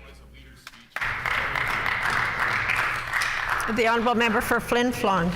Thank you, Madam Speaker. I wish to present the following petition to the Legislative Assembly of Manitoba. The background of this petition is as follows. Number one, the population of those aged 55 plus has grown to approximately 2,500 in the city of Thompson. Number two, a large percentage of people in this age group require necessary medical foot care and treatment. Number three, a large percentage of those who are elderly and/or diabetic are also living on low incomes. Number four, the Northern Regional Health Authority, NRHA, previously provided essential medical foot care services to seniors and those living with diabetes until 2019, then subsequently cut the program after the last two nurses filling these positions retired. Number five, the number of seniors and those with diabetes has only continued to grow in Thompson and surrounding areas. Number six, there is no adequate medical care available in the city and region, whereas the city of Winnipeg has 14 medical foot care centers.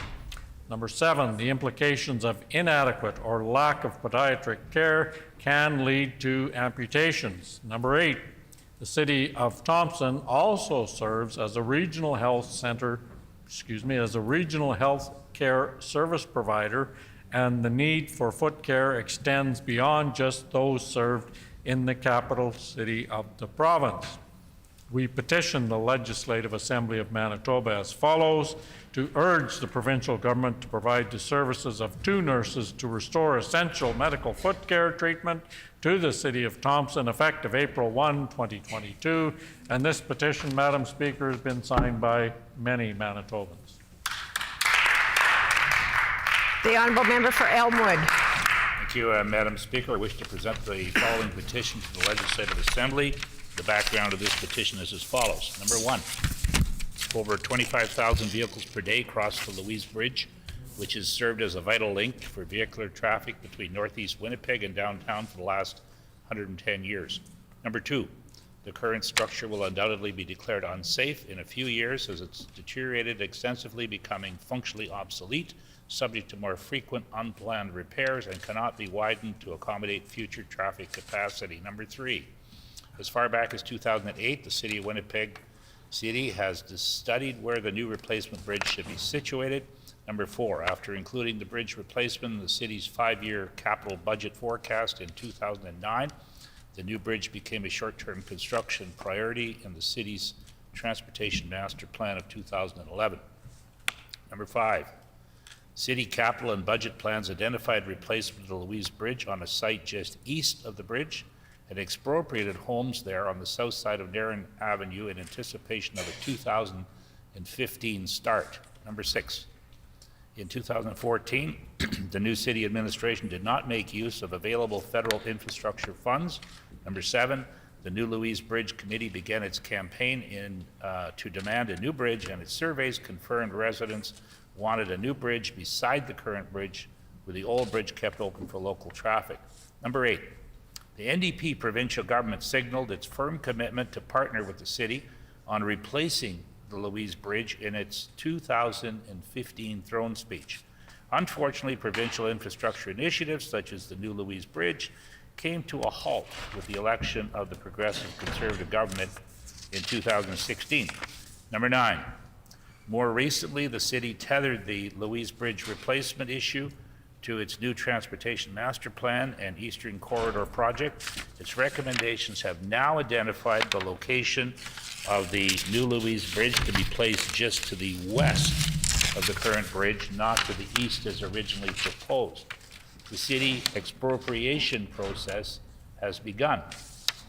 Number 10, the provincial budget due in mid-April 2022 is the province's opportunity to announce its portion of funding for this long overdue vital link to Northeast Winnipeg and Transcona.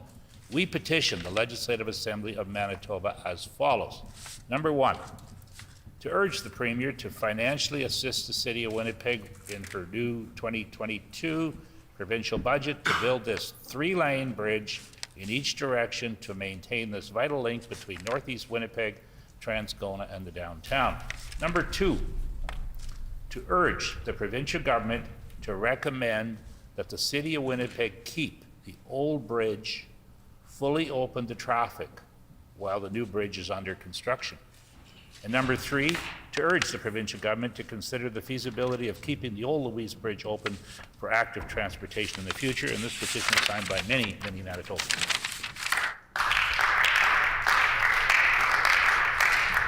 The Honourable Member for Wolseley. Thank you, Madam Speaker. I wish to present the following petition to the Legislative Assembly. To the Legislative Assembly of Manitoba, the background of this petition is as follows. An estimated 1 million people suffer from eating disorders in Canada. Eating disorders are serious mental illnesses affecting one's physical, psychological, and social function, and have the highest mortality rate of any mental illness. The development and treatment of eating disorders are influenced by the social determinants of health, including food and income security, access to housing, health care, and mental health supports. It is important to share the diverse experiences of people with eating disorders across all ages, genders, and identities, including Indigenous, Black, and racialized people, queer and gender diverse people, people with disabilities, people with chronic illness, and people with co-occurring mental health conditions or addictions. It is necessary to increase awareness and education about the impact of those living with or affected by eating disorders in order to dispel dangerous stereotypes and myths about these illnesses. Setting aside 1 week each year to focus attention on eating disorders will heighten public understanding, increase awareness of culturally relevant resources and supports for those impacted by eating disorders, and encourage Manitobans to develop healthier relationships with their bodies.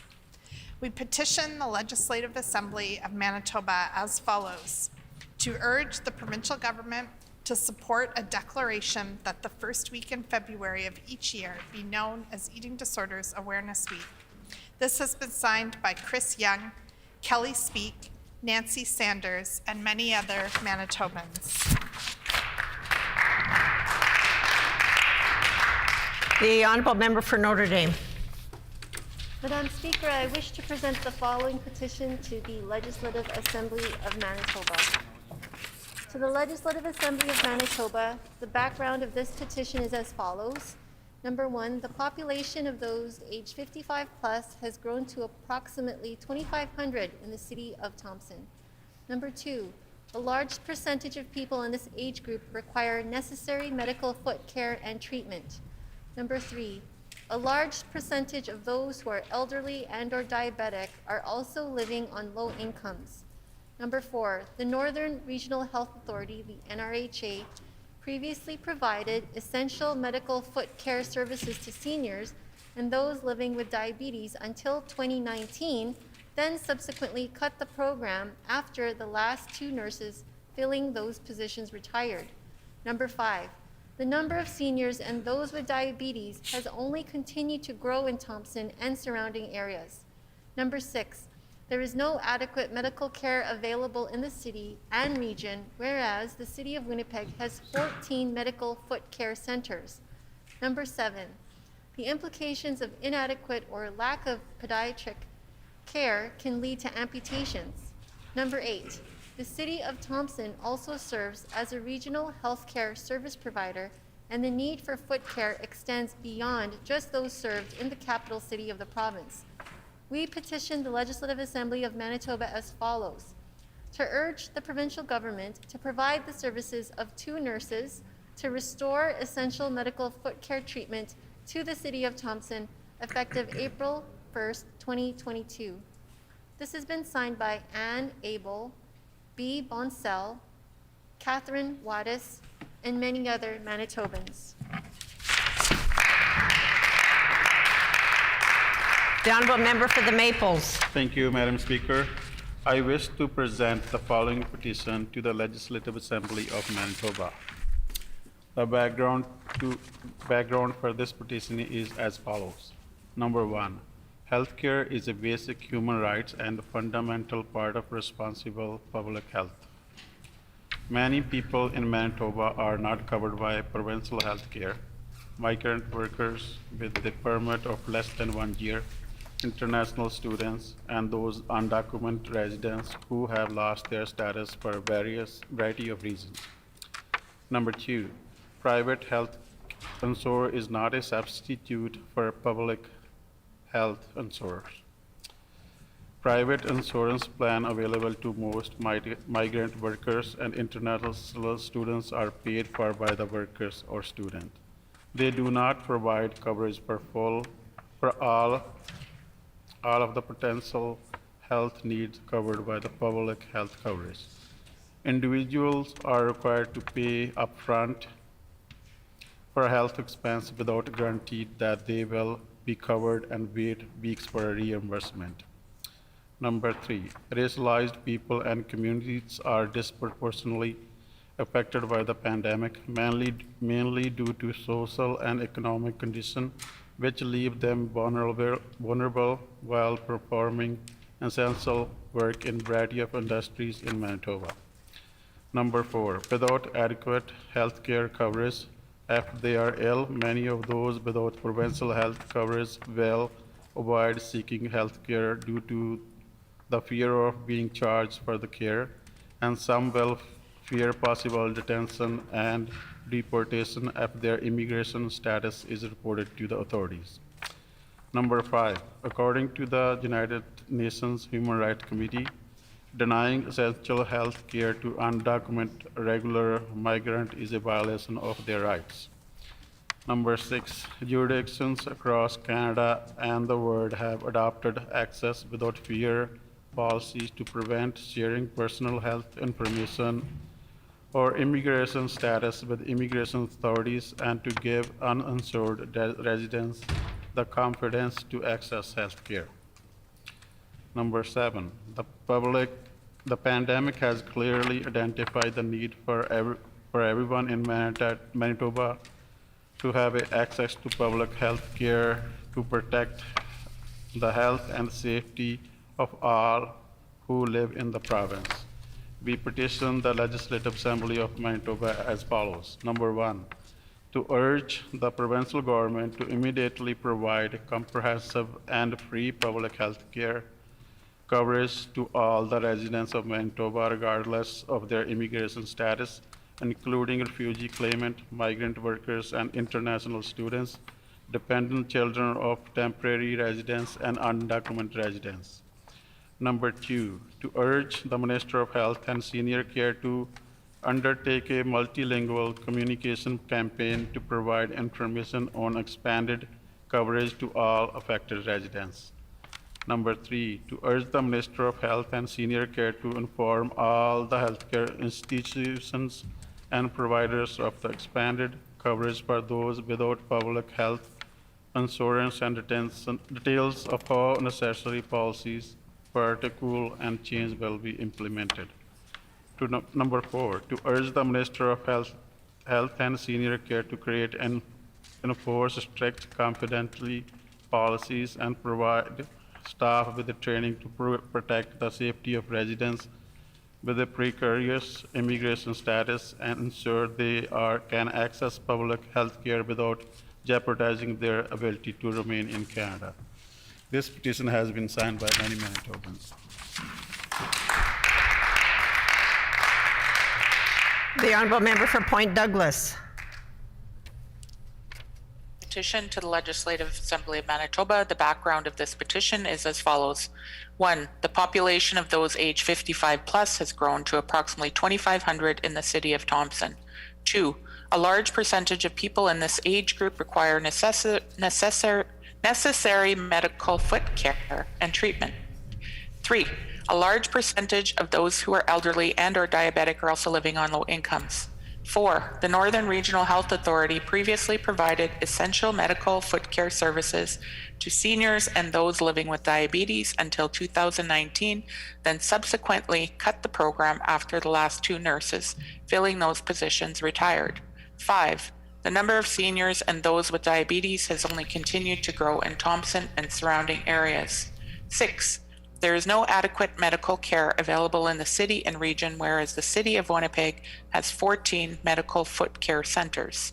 7, the implications of inadequate or lack of podiatric care can lead to amputations.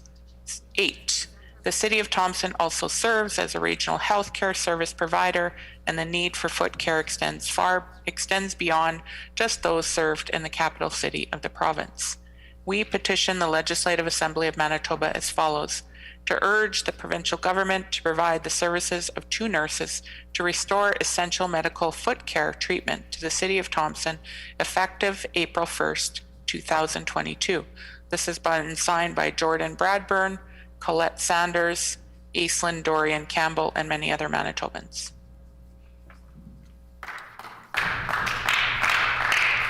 The Honourable Member for St. John's. Thank you much, Madam Speaker. I wish to present the following petition to the Legislative Assembly. The background of this petition is as follows. 1. The population of those aged 55 plus has grown to approximately 2,500 in the City of Thompson. 2. A large percentage of people in this age group require necessary medical foot care and treatment. 3. A large percentage of those who are elderly and or diabetic are also living on low incomes. 4, the Northern Regional Health Authority, the NRHA, previously provided essential medical foot care services to seniors and those living with diabetes until 2019, then subsequently cut the program after the last 2 nurses filling those positions retired. 5, the number of seniors and those with diabetes has only continued to grow in Thompson and surrounding areas. 6, there's no adequate medical care available in the city and regions where the City of Winnipeg has 14 medical foot care centers. 7, the implications of inadequate or lack of pediatric care lead to amputations. 8, the City of Thompson also serves as regional health care service provider, and the need for foot care extends beyond those just served in the capital city of the province. We petition the Legislative Assembly of Manitoba as follows: to urge the provincial government to provide the services of 2 nurses to restore essential medical foot care treatment to the City of Thompson effective April 1st, 2022. Signed by many Manitobans. Thank you. Orders of the day. The Honourable Government House Leader. Thank you, Madam Speaker. I have several announcements for the House. Pursuant to Rule 33(7), I'm announcing that the private member's resolution to be considered on the next Tuesday of private member's business will be the one put forward by the Honourable Member for Borderland. The title of the resolution is Strengthening, Rebuilding, Investing, and Recovering in 2022. It has been announced that the private member's resolution to be considered on the next Tuesday of private member's business will be one put forward by the Honourable Member for Borderland. The title of the resolution is Strengthening, Rebuilding, Investing, and Recovering in 2022. The Honourable Government House Leader. For House business, Madam Speaker, I'd like to announce that the Standing Committee on Public Accounts will meet in the Chamber on Monday, May 16th, 2022 at 6:30 p.m. to consider the following reports: Auditor General's Report, Management of MRI Services, dated April 2017. Auditor General's Report, Follow-up Recommendations, dated March 2019, Management of MRI Services. Auditor General's Report, Follow-up Recommendations, dated March 2020, Management of MRI Services. Auditor General's Report, Follow-up previously issued recommendations, dated March 2021, Management of MRI Services. The witnesses to be called are the Minister of Health and the Deputy Minister of Health. It has been announced that the Standing Committee on Public Accounts will meet in the Chamber on Monday, May 16, 2022 at 6:30 p.m. to consider the following reports: Auditor General's Report, Management of MRI Services, dated April 2017.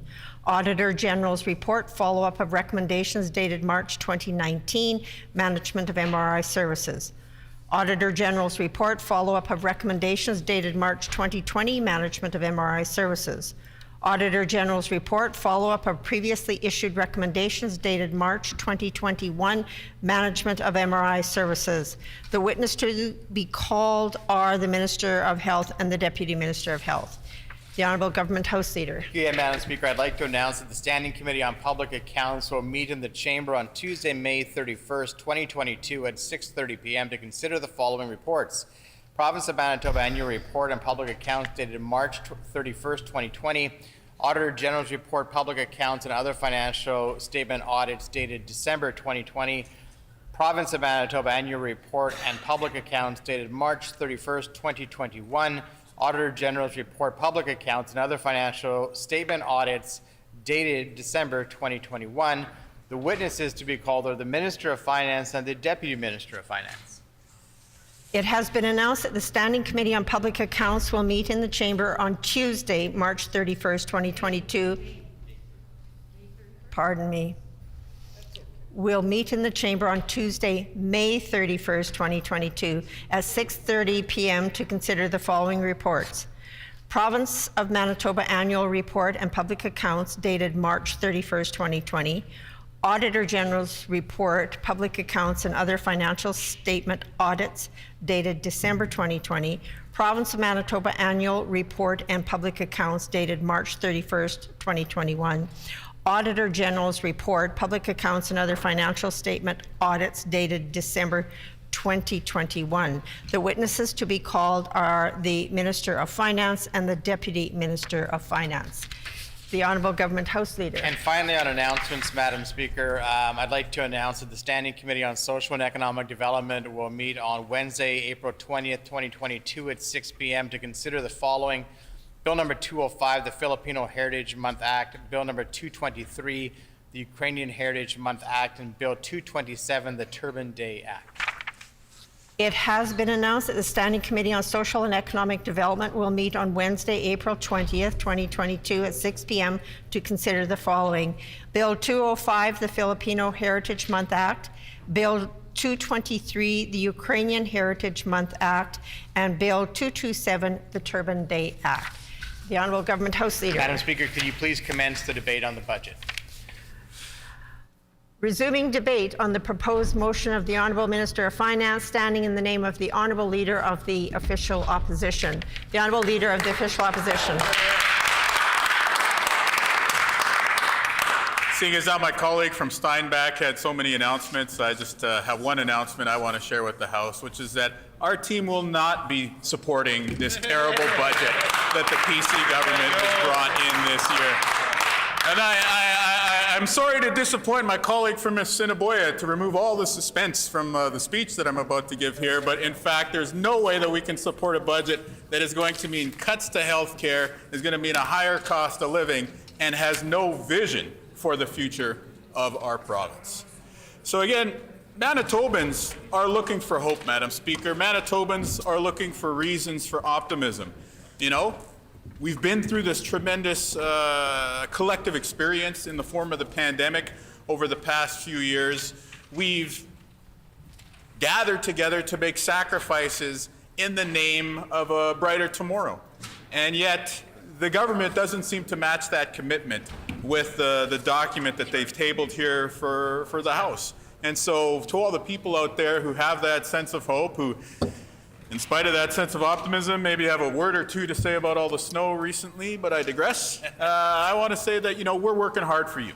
We're working hard for you, and we're bringing forward a plan to put in front of you in the next election that we are very confident will earn your support.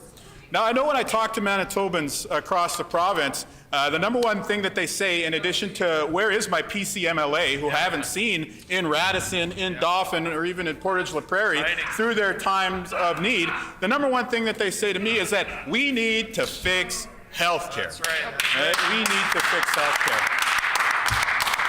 And of course, you know, I know the PCs like to huddle up in their caucus room before they come into question period and say, okay, just remember the story. Let's get the story straight, everybody. Every province is having the same problems as us, and it was all the pandemic's fault. But anyone who's lived in Manitoba since 2016 knows that it's the PC government's fault that we have problems with health care. And again, we know, like, before they break up that huddle in the caucus room, they say, oh yeah, just one more thing. Remember, there's no cuts. No cuts, okay? There's no cuts. Well, again, anyone who lives in a community near Victoria General, near Concordia, near Seven Oaks, and can't visit an emergency department in their neighborhood anymore knows that there have been PC cuts. Any one of the 170,000 Manitobans who is waiting for a surgery or a diagnostic test right now knows that there has been cuts. Anyone who receives a joint surgery and can no longer receive outpatient physiotherapy knows that there has been cuts.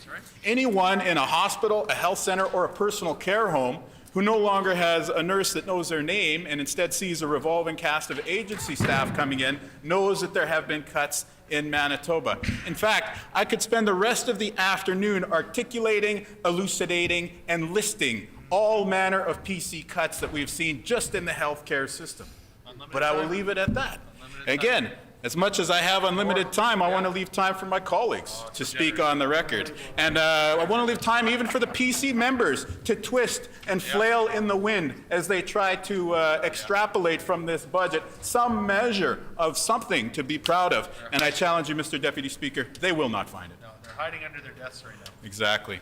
We know that the healthcare system has seen tremendous cuts because, again, not only has this government ordered direct cuts, they have also starved funding for the health service delivery organizations. And by that, I mean the regional health authorities. Yep. We also know that they put in caps on the funding. And so again, you know, you're the average Manitoban out there, you hear about this budget, and you're thinking, well, wait, the number one priority for me and my family is healthcare. Why isn't this government offering funding that at least keeps up with the rate of inflation? Still haven't heard an answer from anyone on the PC benches. And so in fact, I'll venture a step further.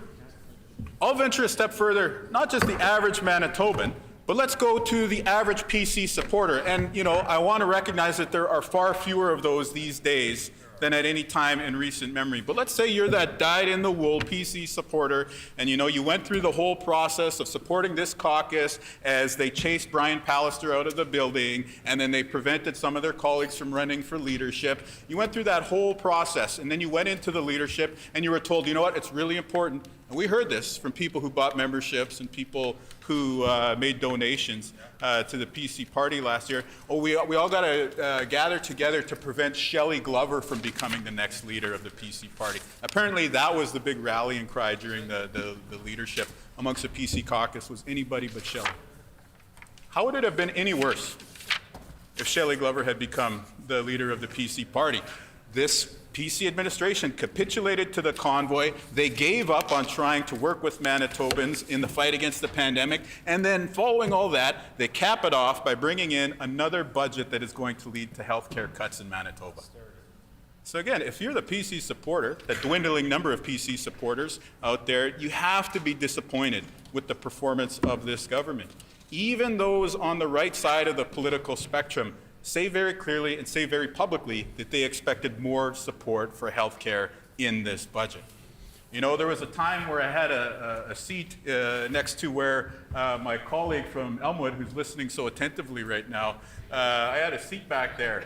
And we used to hear the same sort of announcements about record level of funding, record this, record health, record education, more than anyone can scarcely wrap their mind around. And I made the point back then in 2016, same point that I'd make now.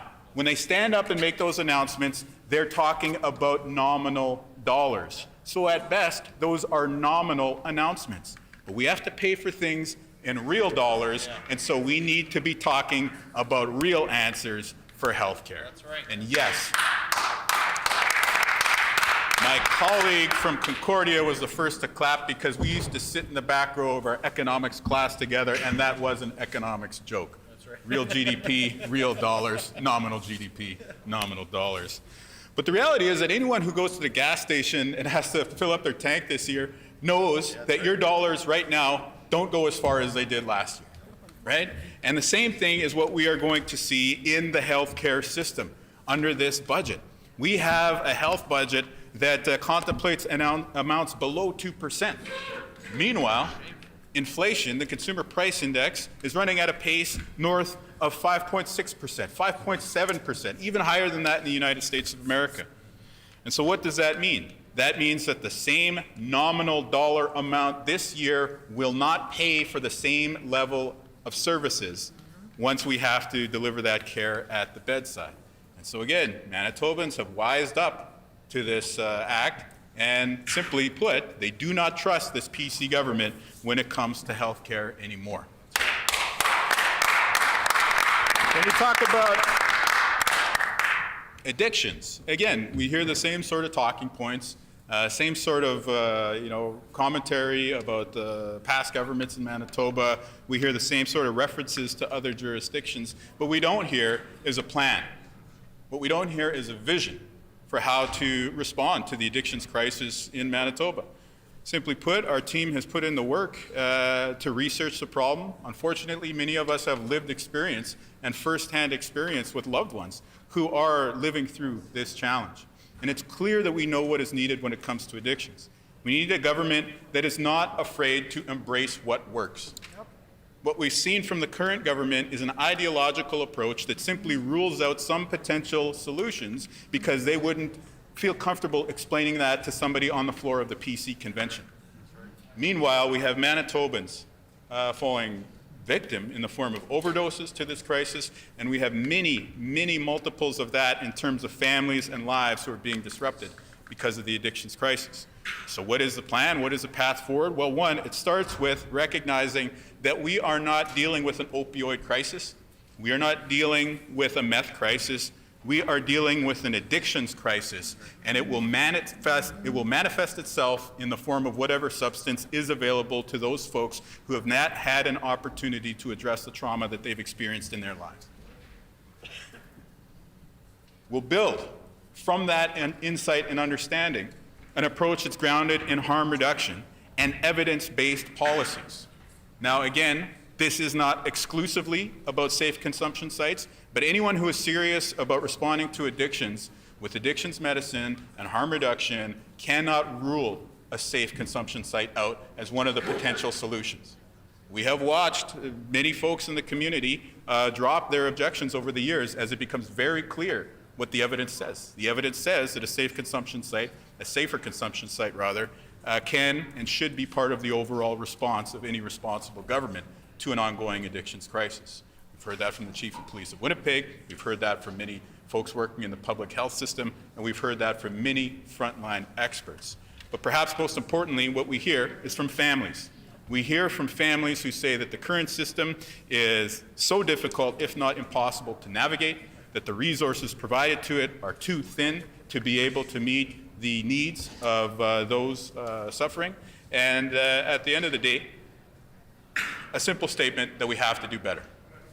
And again, the reason why I bring the addictions crisis forward to the floor of this esteemed chamber is because this is a challenge that cuts across every socioeconomic category, every geography of our province, and indeed into every cultural community. Yes, we see, in many of the communities that are represented by NDP MLAs, big challenges on this front, but there are many, many folks suffering in constituencies represented by progressive conservatives as well. And this is indeed a true public health crisis, and so we have to act. Unfortunately, this budget does not do that. This budget maintains the Brian Pallister approach of ignoring harm reduction and ignoring sound evidence-based ideas and solutions that are grounded in addictions medicine. And it continues the PC political tactic of trying to announce nominal sums, hoping that nobody does the work to dig deeper and realize that the system is actually teetering on the brink because of consistent, ideologically motivated underfunding.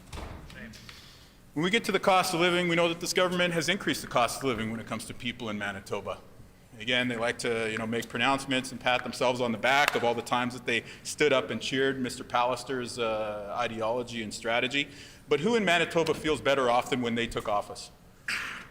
No one. No one today feels better off. Nobody feels like they have more money in their pocket today than they did 6 years ago. Well, perhaps with a few exceptions. Those exceptions would be, of course, concentrated in the 1% of income earners in the province. But if you talk to anyone in Manitoba who has dirt under their fingernails at the end of a day of work, if you talk to anybody who works in the healthcare system, if you talk to any producer out there who has had to abide by the Crown Lands lease changes, if you talk about folks in northern Manitoba who have watched jobs leave their region, who have watched facilities close, you will not find anyone standing up to say, oh, thank you, Brian Pallister. And in fact, you won't even find anyone in the PC benches saying, thank you, Brian Pallister, even though he is the reason that most of them were elected. So again, it's a strange position that you find the PC party in today.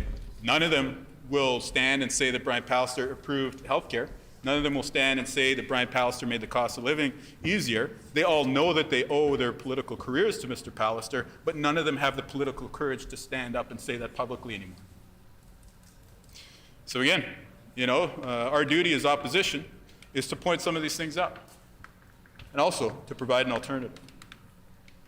And really, to me, the part of the budget that is most sorely lacking after healthcare when it comes to lack of vision is on the economy. Again, the PC party has a certain brand that they try and put forward in public, but what is that brand today? There is no fiscal responsibility on that side of the house, and there is no economic aptitude to manage the province of Manitoba's future on that side of the house. No. So what is the brand if you're trying to fly the blue flag? It appears to be an operation merely concerned with trying to hang on to power rather than trying to deliver the goods for the people of Manitoba. So again, when it comes to the economy, when you're making investments, billions of dollars a year, when you're investing in infrastructure, when you're putting forward a future that is going to affect the lives of some 1.4 million people in the province, you need to have a vision. And the vision for us, it has to begin with constructing a backbone that connects the fast-growing southern communities in Manitoba with the emerging opportunities in the north. And when we talk about backbone, that thing is going to be built out of infrastructure. We have a tremendous opportunity with the Port of Churchill. I've heard it said that the Port of Churchill makes Manitoba a maritime province. And I don't just mean maritime in the sense of beachcombers and stuff like that. I mean maritime in the sense of a province that has access to international markets because we have a deep-sea port that can both import and export goods. Think about what that means to producers in the southern half of the province. Think about their ability to get goods to market with an export terminal right here in the province. Now think about the fast-growing manufacturing operations in the southern half of the province, in communities not only like Winnipeg, but also in Morden and Winkler and Brandon in the southeast corner of the province. What does it mean to them to be able to accelerate their supply chain by being able to import goods to a deep sea port and terminal here in the province? Well, what it means is tremendous opportunity for the future. And yet, we are about to repeat some of the mistakes of the past when this PC government let public resources and public goods and public infrastructure languish and hand economic opportunity for the future of our province to people who live in other jurisdictions. We cannot allow that mistake to be made again. So again, let's build a backbone that connects the Port of Churchill through the northern rail lines, a rejuvenated Highway 6, to Centre Port, and the southern rail lines and southern transportation network. Here, here. The logistical opportunities, the transportation opportunities there would be mind-blowing even on that basis alone. But now add to that economic vision a future in which all the world consensus is that the electrification of transportation is going to happen in the next 10 years. This is not the plan of dreamers. This is not the plan of those who have a vested interest in, trying to sell you shares in Tesla or something like that. This is the consensus view of not only economists, this is the consensus view of business leaders here in the province who are showing us with the pre-orders that they're making to electrify their fleets. And again, of course, we have a unique opportunity with Manitoba Hydro to become an energy power. We have a unique opportunity with the minerals that we have access to in northern Manitoba to chart a course forward to the future and say, yes, if you need nickel, if you need lithium, if you need these other elements, you can source them affordably with higher environmental standards and higher human rights standards here in Manitoba than anywhere else in the world. And but you never hear talk of a vision like that from the PC government, right? You hear the sound of the fingernails on the office door, trying to prevent themselves from being taken out of office. But you don't hear talk about what are we going to do for the next 10 years. You don't hear a concrete plan for the kid who's in grade 11 or 12 now and is wondering, what should I do with my future? What should I do with my life? Well, I'll tell you, I have a vested interest in that plan because my kids are in that position right now. And what I would tell them is the same thing that I would tell kids from all walks of life here in Manitoba, I would say, first of all, our healthcare system needs you. Consider this the same calling that generations before who fought overseas or who engaged in the great nation-building projects of the past undertook.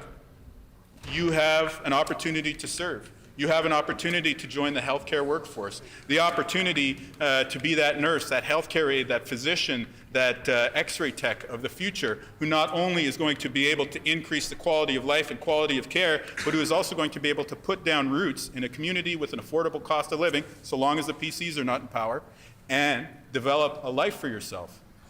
That is one of the value propositions that we can offer future generations of Manitobans. The other big thing that I tell them is, what about being an electrician? What about being an electrical engineer? What about being a power engineer? We have a tremendous resource that was built up in the form of Manitoba Hydro. We have an immense source of power that is readily positioned to be able to power the future. We have an untapped demand in the consumer sector of many, many people who own homes in the suburbs, who own homes in the country, who are going to need a charging station installed in their garage. We have many gas stations who are going to be forced to install charging terminals on their properties. And by the way, they're probably going to expand their restaurant offer and probably going to be expanding their hospitality facilities as they cater to a new clientele as our economy and society electrifies. And so I tell them, yeah, what about doing something with your hands? What about doing something with electricity? Or maybe do a business opportunity that's adjacent to those emerging trends. And again, do we see that kind of talk? Do we hear that kind of vision articulated from the members opposite? No, we don't. In fact, what do? They make tuition more expensive for any young person wanting to go to college, any young person wanting to go to university. It's right there in the budget papers in black and white, $30 million higher tuition in Manitoba. That's how they hope to incentivize young people in Manitoba, because here's what we're squandering.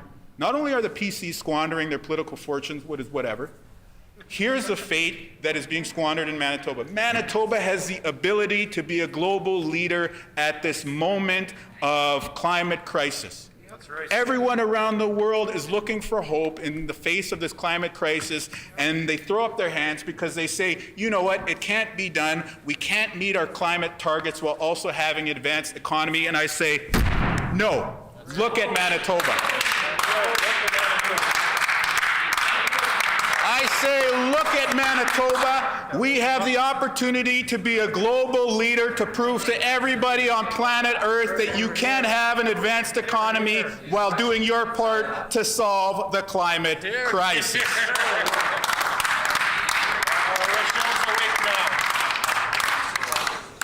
Keep taking notes. And so, yeah, you know, these are a couple of the broad outlines of the plan.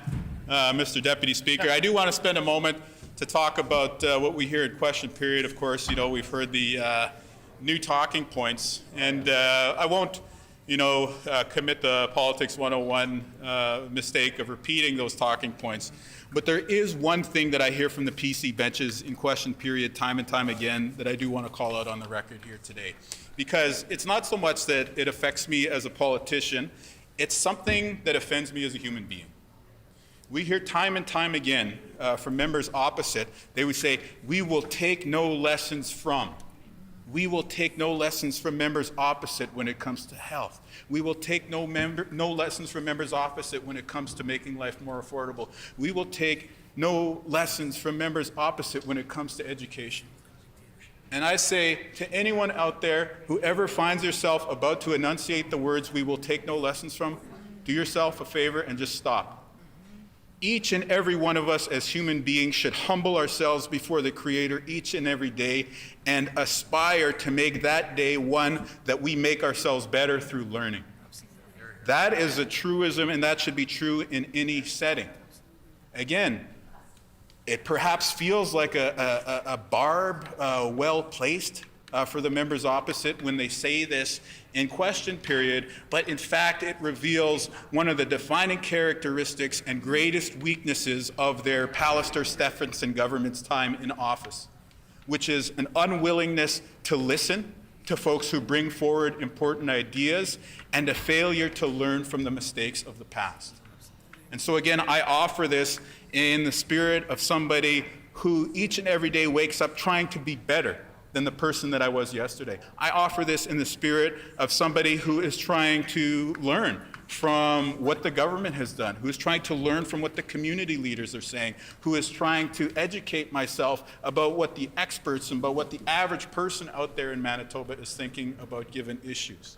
And again, I'll say it in this context as well. A good opposition should make a government better.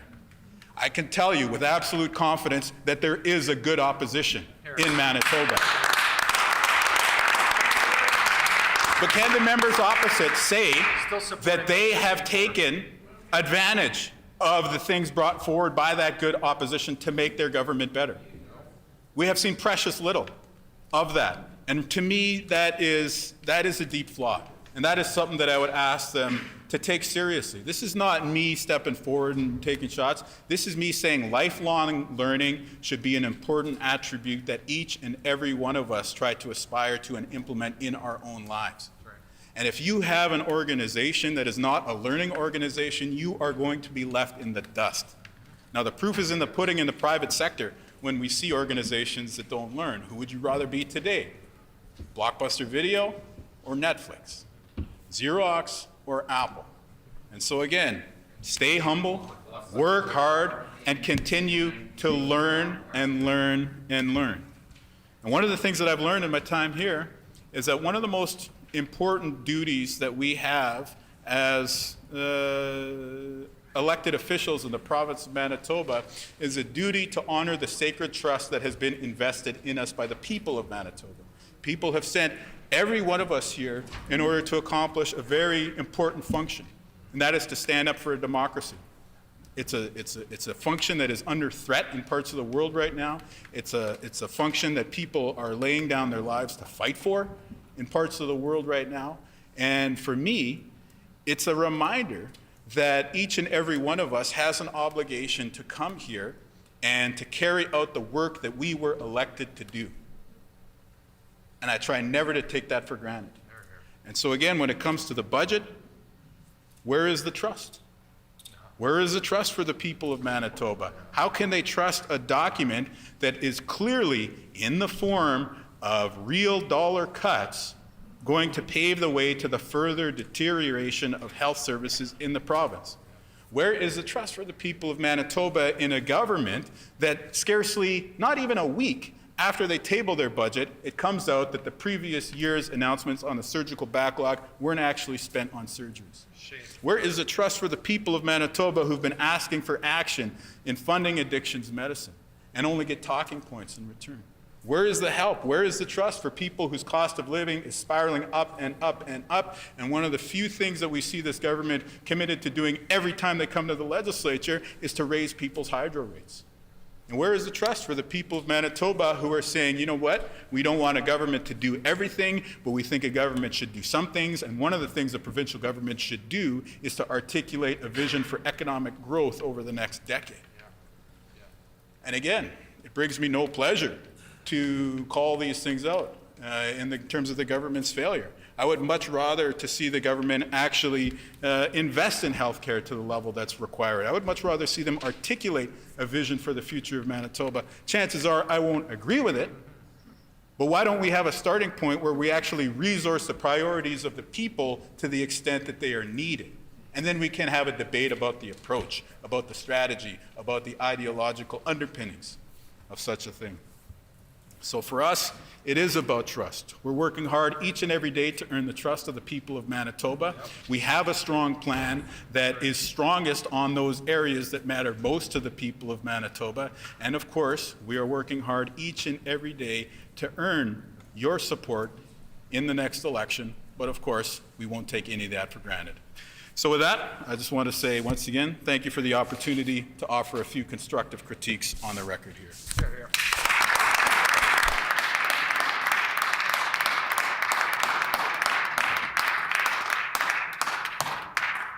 Some ideas for some changes, Mr. Deputy Speaker.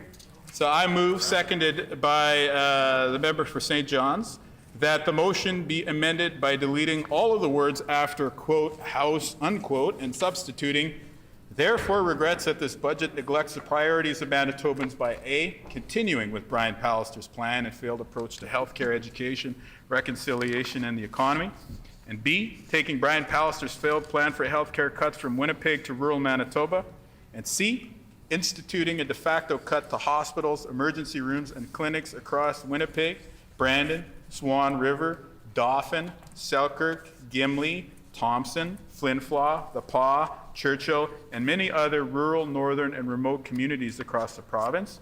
And D, offering more empty promises to fix the extremely high surgical and diagnostic caseload backlog that has only grown longer because of the inaction and refusal to work with frontline workers and invest in real solutions. And E, refusing to stop the practice of sending seniors hundreds of kilometers away from home for health care because the PC cuts have removed capacity from the system. And F, failing to increase the amount of personal care home beds, as Manitoba now has fewer personal care home beds today than when the Progressive Conservatives took power in 2016. And G, refusing to offer a comprehensive workforce agenda for the healthcare sector or for reversing their cuts to healthcare coverage for international students in Manitoba. And H, failing to present a plan for adult education or other supports for Manitobans. I, rejecting evidence of the effectiveness of safe consumption sites to address the addictions and mental health crisis as the province experienced the highest number of overdose deaths last year in its history. And J, continuing to underfund, underspend, and cut the K-12 education system, leading to larger classes and fewer supports in the classroom for students. And K, offering no plan to create the spaces needed in the early learning and childcare sector, no real capital program or a workforce strategy to staff the sector. And L, failing to implement a universal school breakfast program to ensure every child succeeds in the classroom. And M, refusing to provide products in schools to make sure no student is subjected to period poverty. And N, failing to provide for regular families as the cost of everyday essentials, including electricity and natural gas bills, increase. And O, making permanent a renter's tax hike in the midst of the highest inflation in decades.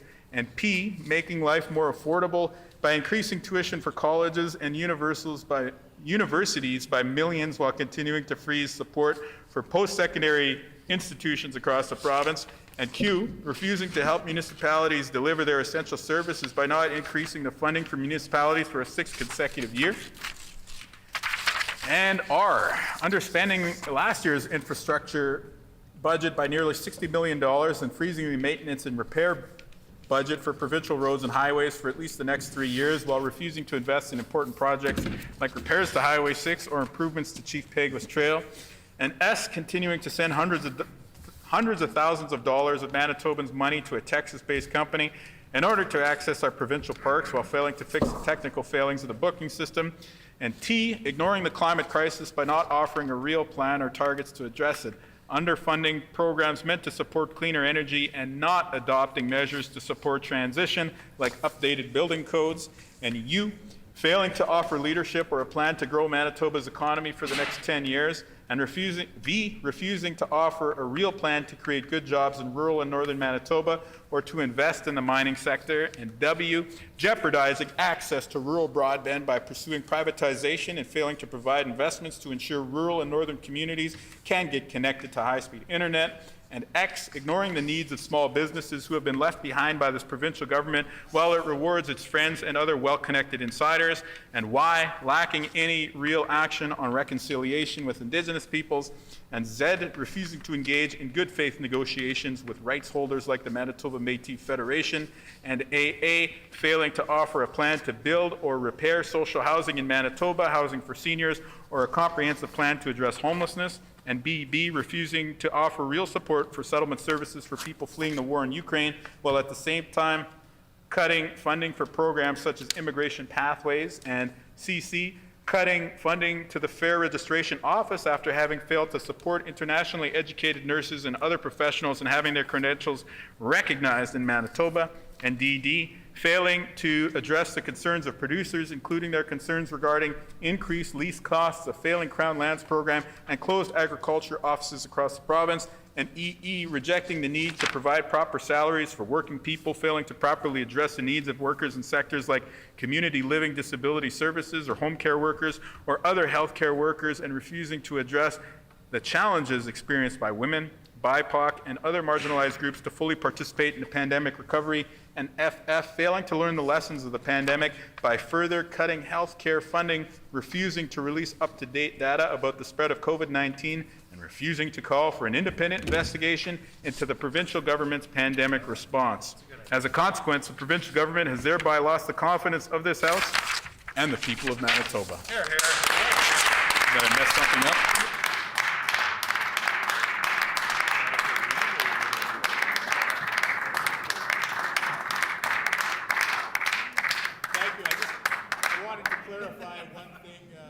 Deputy Speaker? The Honourable Leader of the Official Opposition. I just wanted to clarify one thing, Mr. Deputy Speaker. I believe that I read into the record under Clause D the phrase diagnostic caseload backlog that has only grown longer, when in fact I meant to say diagnostic caseload backlog that has only grown larger because of the inaction and refusal to work for the frontline workers and invest in real solutions. It's all bad.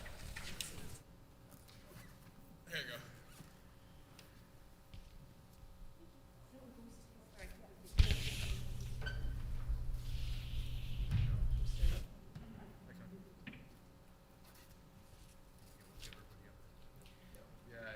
It has been moved by the Leader of the Official Opposition, seconded by the Honourable Member for St. John's, that the motion be amended by deleting all the words after House and substituting dispense. The amendment is in order. The floor is now open for debate. The Honourable Minister of Municipal Relations.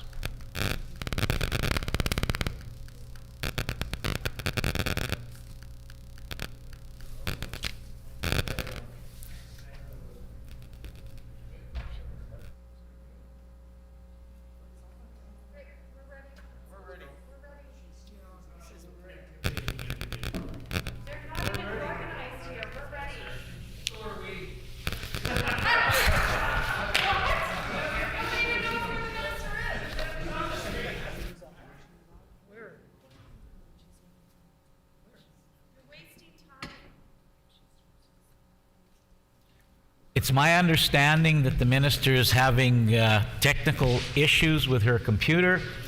The Honourable Member for Seine River. Thank you. Yes, so I'm not sure how she's going to connect because she's out of town right now and she's been following all along, so it's not like she's not prepared. So can we see if we can reconnect or get her back on? Oh, there she is.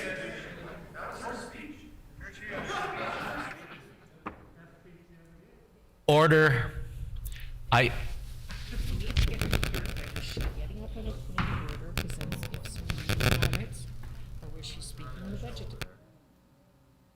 The Honourable Member for Seine River, were you speaking on the budget debate or were you up on a point of order?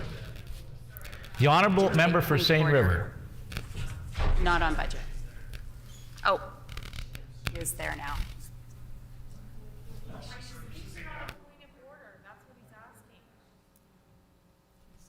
Were you speaking on a point of order? The Honourable Member for Seine River? That was on a point of order. There is no point of order. We will now continue with budget debate. The Honourable Minister of Municipal Relations.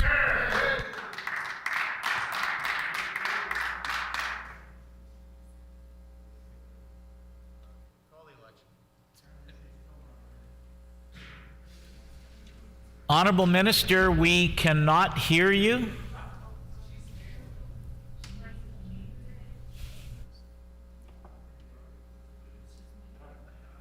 Could you check if you're still muted?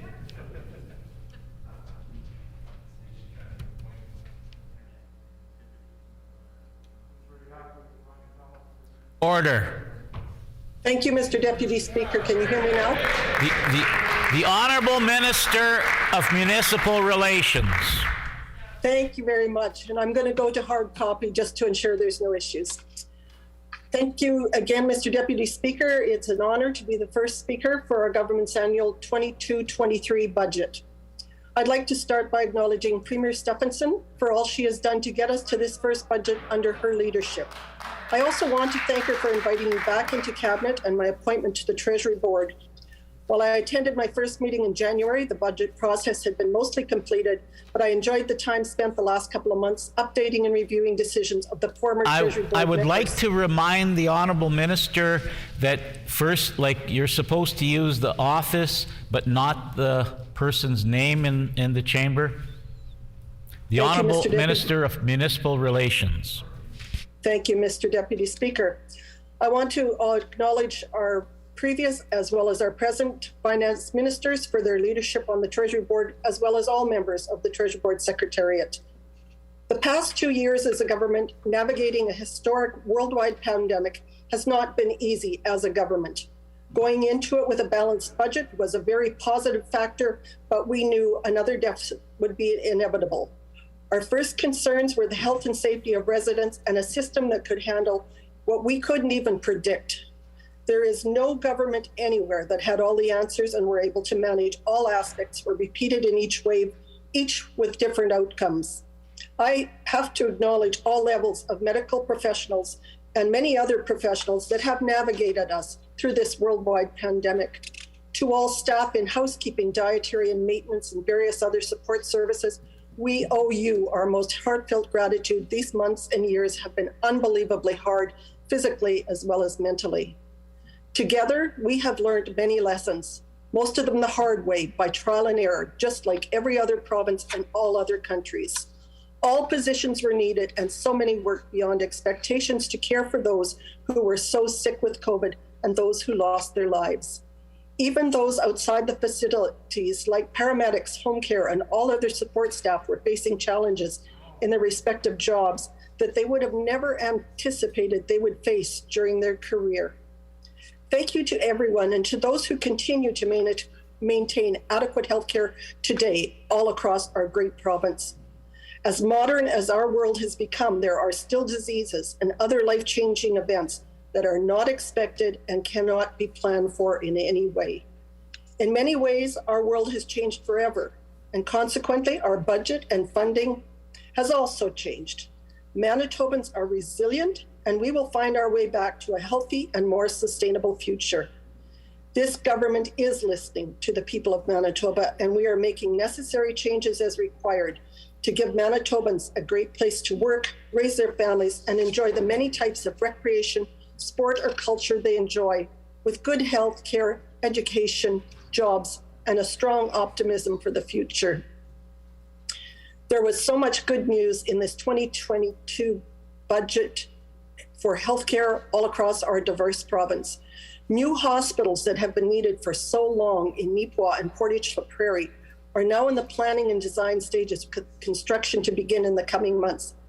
These two facilities have not met the needs of today's level of required healthcare for decades, but this government is stepping up to the plate and is committed to better healthcare closer to home. We will also ensure there's adequate staff for a variety of positions when these facilities are completed, with enhanced services and treatment options. Additional funding and spaces are also in place to train hundreds of new nurses all across our province. We are listening and we are doing exactly what we promised we would do. We're also excited about expansions to facilities and additional healthcare services in Dauphin, Ashford, Selkirk, and Boundary Trails, and many more facilities. COVID has shown us some of the gaps in healthcare, but so much of this existed long before 2016, when the now opposition had 17 years to make significant healthcare upgrades. What did they do instead? They shuttered several rural hospitals, like the one in my hometown of Gladstone. That seemed to be their answer to absolutely everything, instead of providing the needs of Manitobans. I look across the room today for anyone that has a good understanding of rural issues and what matters to the people and municipalities of rural Manitoba. We are a province of opportunity, and we not only recognize that, but we are encouraging and promoting it with financial investments as well as commitments. Mr. Deputy Speaker, Manitoba is unique that we only have one major city. As a rural resident, I have enjoyed my past 6 years getting to know and experience the city life. I love the diversity of Winnipeg. As you drive through St. Boniface, St. Patel, St. James, downtown Winnipeg, the Forks, and many other great communities, you see why people choose to live in their preferred area. I hear nightly the sirens of ambulances, law enforcement, and fire trucks providing emergency services and ensuring the safety of the people.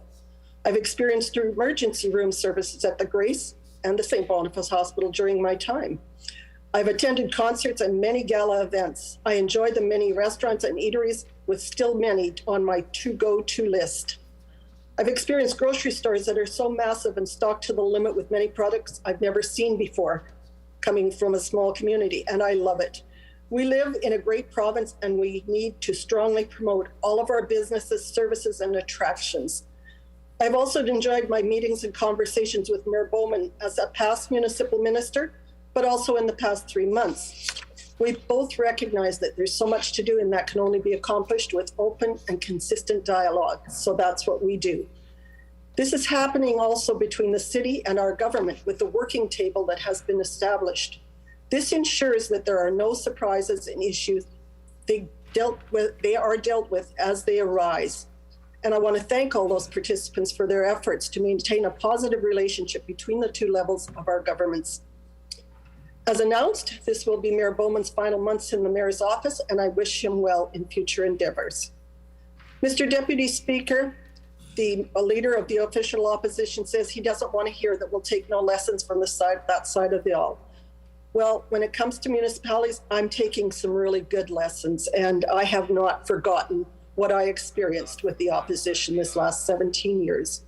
I experienced firsthand that in their time in government was spent sowing division and creating uncertainty for municipalities by forcing amalgamation on our local communities. I walked with the people of Manitoba throughout our province for 2 years and saw firsthand the destruction that was done. In my time previously, and now again, one of my main focuses has been on repairing the relationship between municipal governments and the provincial government that was damaged when the NDP were in power. I learned a lot. The previous government's decision to amalgamate municipalities came with absolutely no plan, and that was evident from day one. It was an absolute disaster. The AMM lobbied the NDP government of the day through 2 municipal ministers, encouraging to reconsider their approach and engage the process in a manner that would work without so much confusion and long-lasting damage. This fell on deaf ears, and now 8 years later, I will continue to deal with the mistakes that they made, which is very unfortunate. The future of Manitoba is full of opportunities, and we will be full partners in charting a path with municipalities as well as their respective regions. We will take into account the diversity, population differences, geographic and cultural differences across our province, and we will build on our strengths. There has been significant growth in our province, and we're seeing labor shortages. Our government recognizes this and is addressing the need for additional spaces and funding for a variety of trades. We are offering this training and education in alternative locations so individuals can enroll close to home and close to their families. The opposition never, ever thought of that.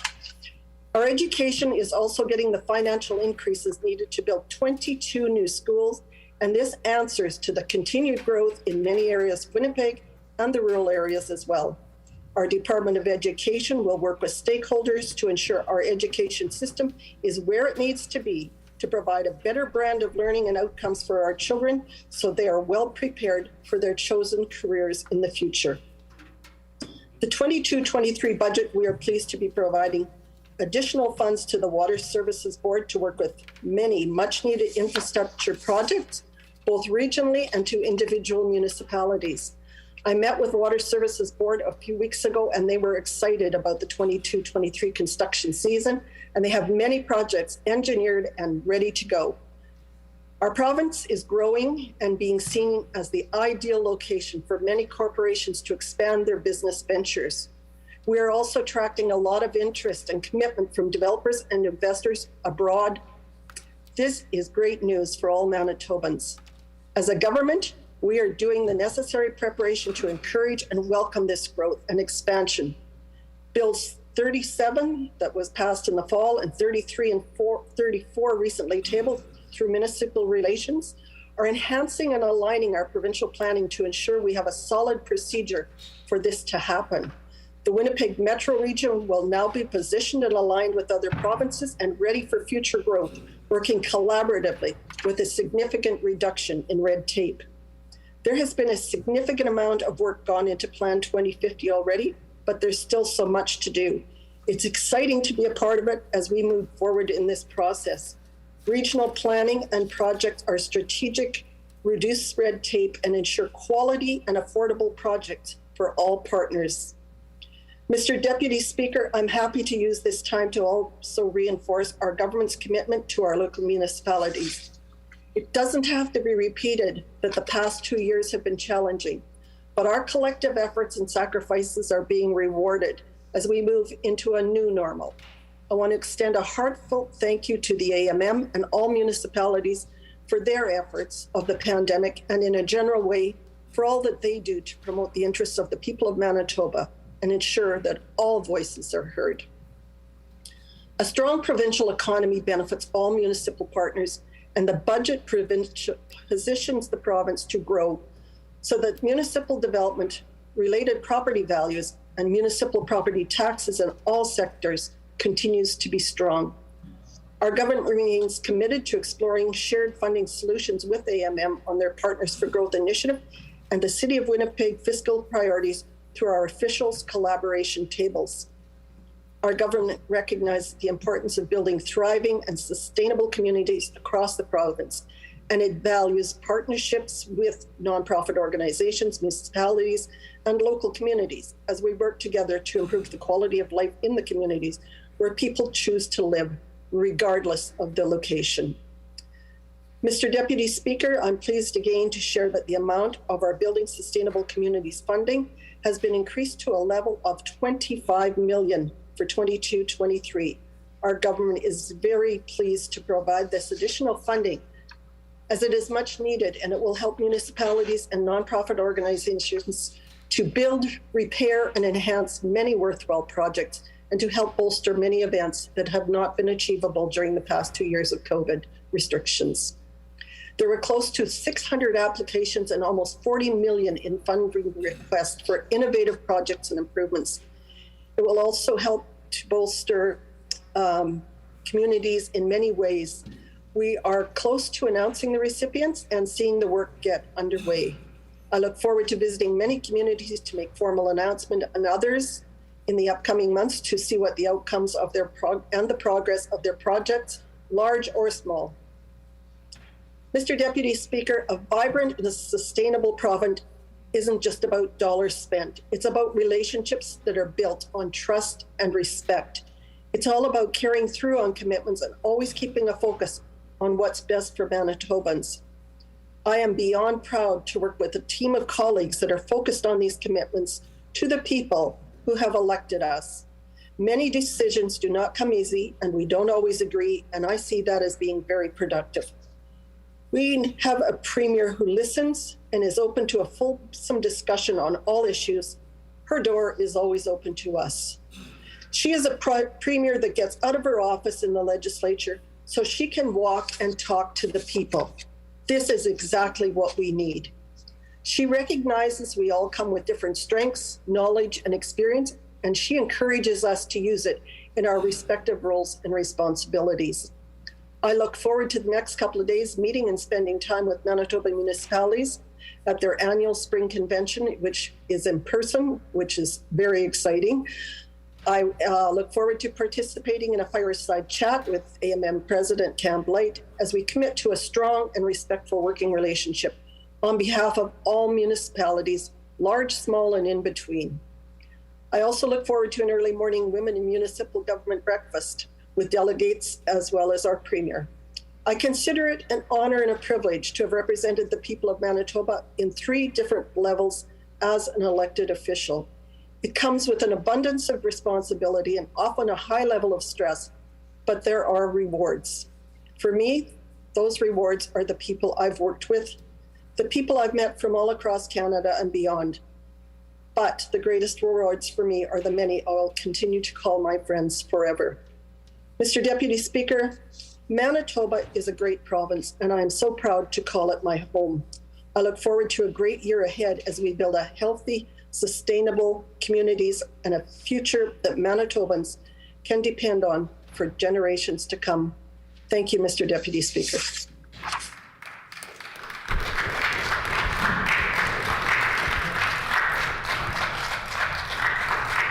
The honorable member for Fort Garry.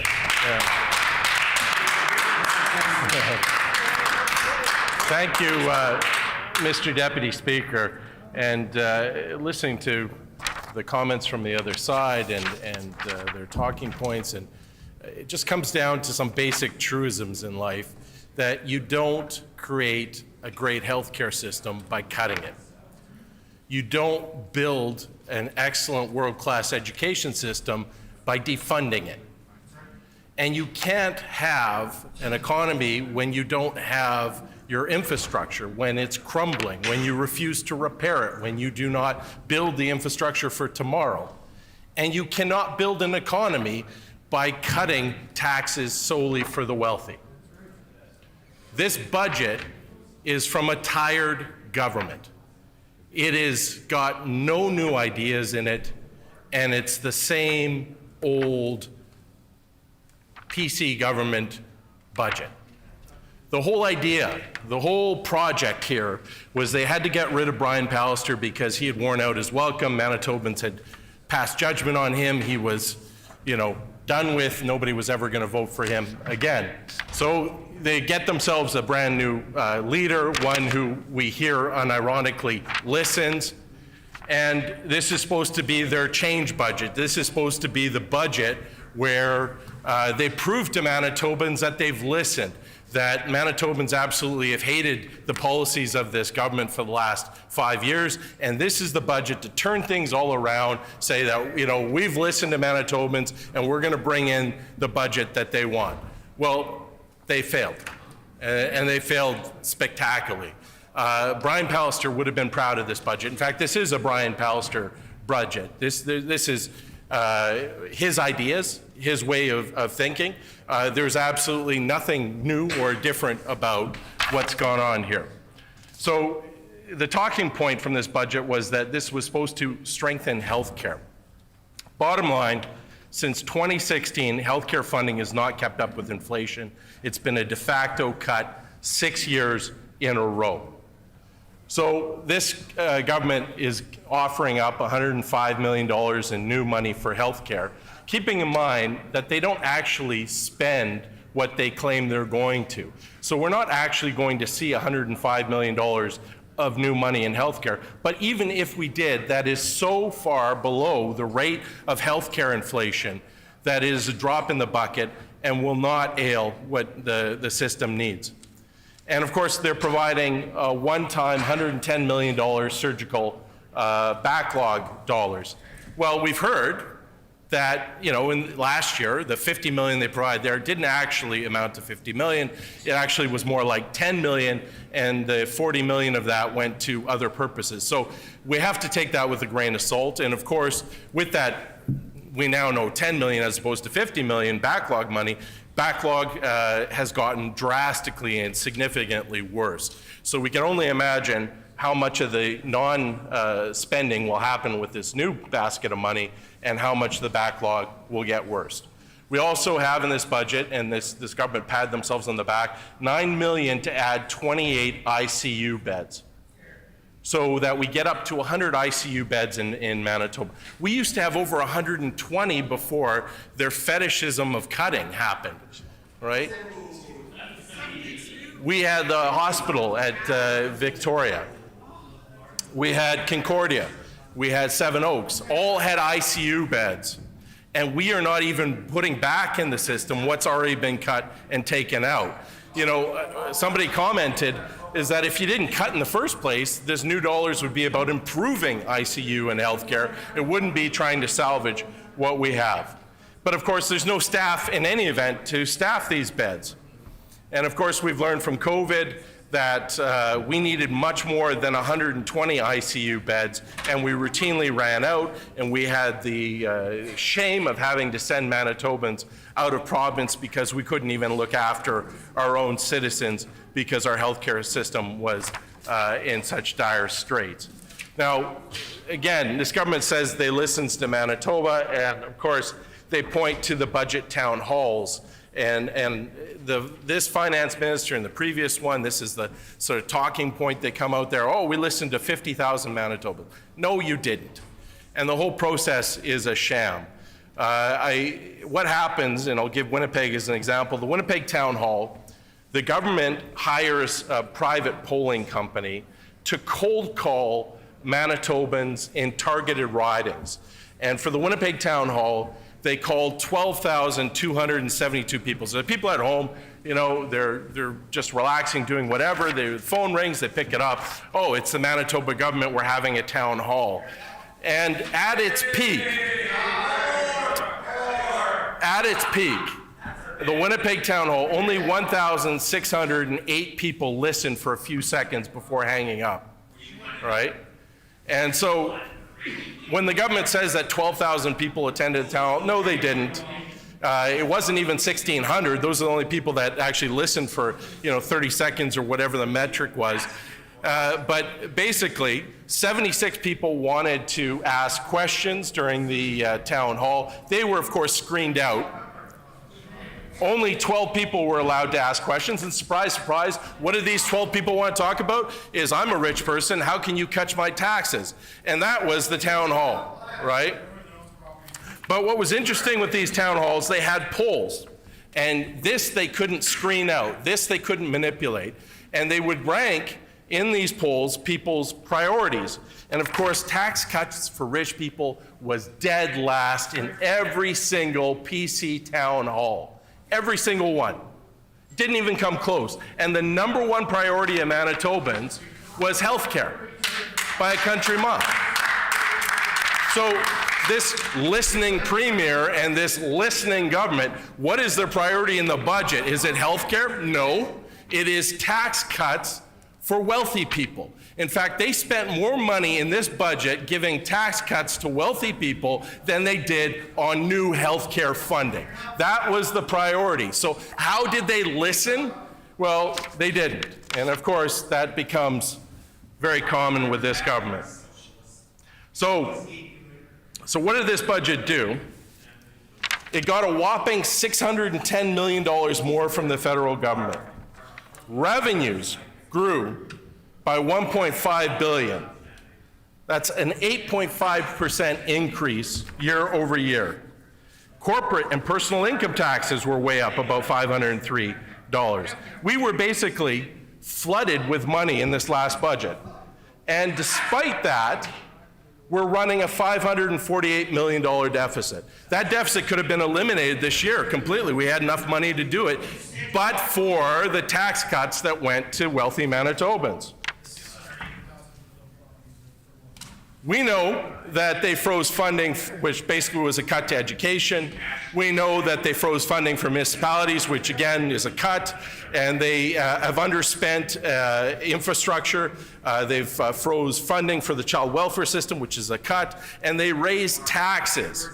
How did they raise taxes? They raised taxes on people who couldn't actually afford it. Order, if we could have it down a little bit, it's getting difficult to hear. The honourable member for Fort Garry. So who did they go after to raise taxes on? Well, students who don't have any money. $35 million they raised off the backs of students instead of giving a tax cut. That's what they could have done. They could have frozen tuition fees. They could have not raised taxes on students, but it would have meant that, you know, the Brian Pallisters of the world who live in multi-million-dollar mansions and the premier, who is a large commercial landlord, would get less of a tax break. That's what it would mean. But that's the choice they made. That was their value. That's what they cared more about, is making sure the Brian Pallisters of the world got a tax break, and they didn't care if $35 million more in tuition need to be raised by students who are trying to get a better education. And of course, that's going to exclude many Manitobans. Many Manitobans are not going to be able to afford that tax increase and will not be going to universities. Well, let's look at what else they did.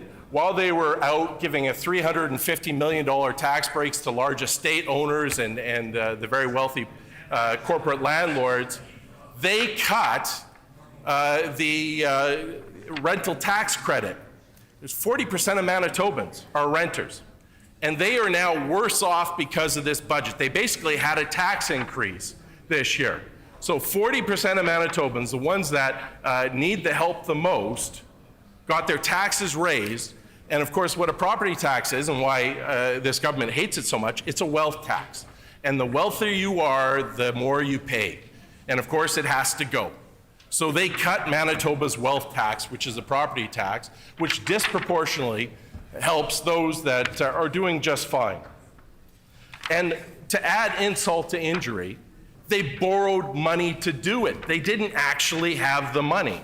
And so it's not only offensive that the people who don't have the money to pay, who live in rental accommodations that aren't sort of accruing property assets, they're the ones that get their taxes raised. Now they're also going to have to pay the interest on the money this government borrowed to hand over tax breaks to the Brian Pallisters of this world.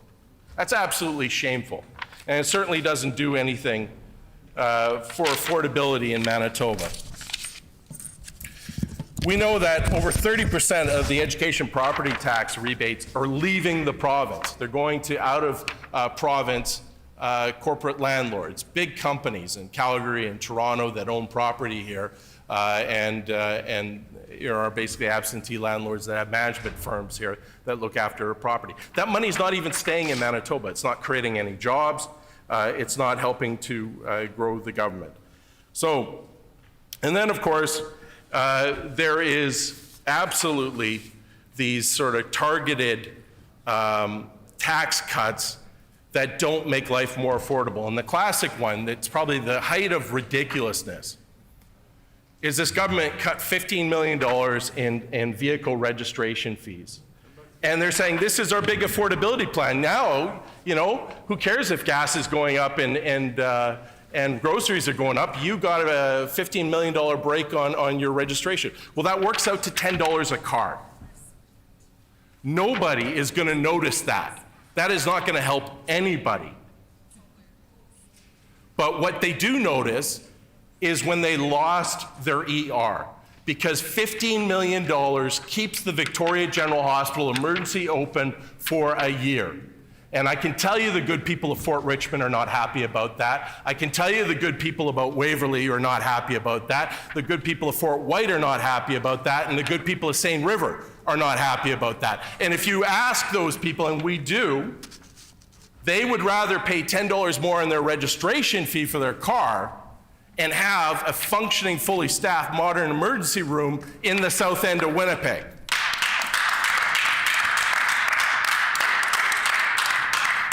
Another one of these boutique tax cuts that didn't happen this year, but we're seeing the impact, was the fancy haircut PST rebate.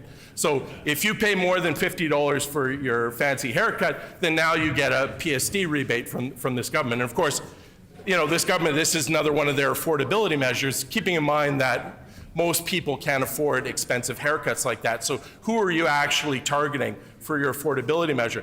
But it was interesting. I was talking to a salon owner the other day, and she had indicated to me that her clients weren't even aware that this PST cut had happened. And they even would say things to her, well, why don't you just keep the money? because it basically amounts to a coupon, a $3-4 coupon that's not going to make the difference to whether they get a fancy haircut or not. And what's interesting, what this salon owner was telling me, of course, she needs to get her hair done too. So she goes to another salon, and she's looking at her bill, and of course she knows, what the tax changes are, and she sees that, of course, the PSD in her expensive haircut was taken off, but was replaced with an administrative fee that happened to be the exact same amount. And that is what often companies are doing, is they're replacing that tax cut with an administrative fee to keep the profits. In fact, I did my taxes the other day, looked at my bill from my accounting firm. This is another affordability measure from this government. And sure enough, there was an administrative fee of 6% on my bill where PSD used to be. And of course, Manitobans are not better off. We're not saving anything. Now, of course, the other problem with the rich people property tax cut is that you've also frozen for 6 years now municipal funds, and they're struggling, they're hurting. They need new revenue, and their situation's not sustainable. So what's gonna happen? They're going to raise their property taxes in the same amount as the rebate in order to recover the money that they are not getting from this government. This government is downloading services on the municipalities, and they've downloaded services on school boards. And that's what was happening with, before Bill 64, is this government would freeze and cut education funding. School boards were then forced to raise taxes in order to come up with the difference. Now the government's put an end to that, and the roosters are coming home. They have circumstances where Seven Oaks has now cut teachers. Winnipeg School Division has closed down their full-day kindergarten program. Brandon has now also laid off teachers. We see class sizes in Pembina Trails ballooning to like 30 children in a classroom, and the system is straining under this pressure. So none of this, I mean, this government is economically illiterate, and I think they prove that every day when they come in here, and this budget certainly reflects that.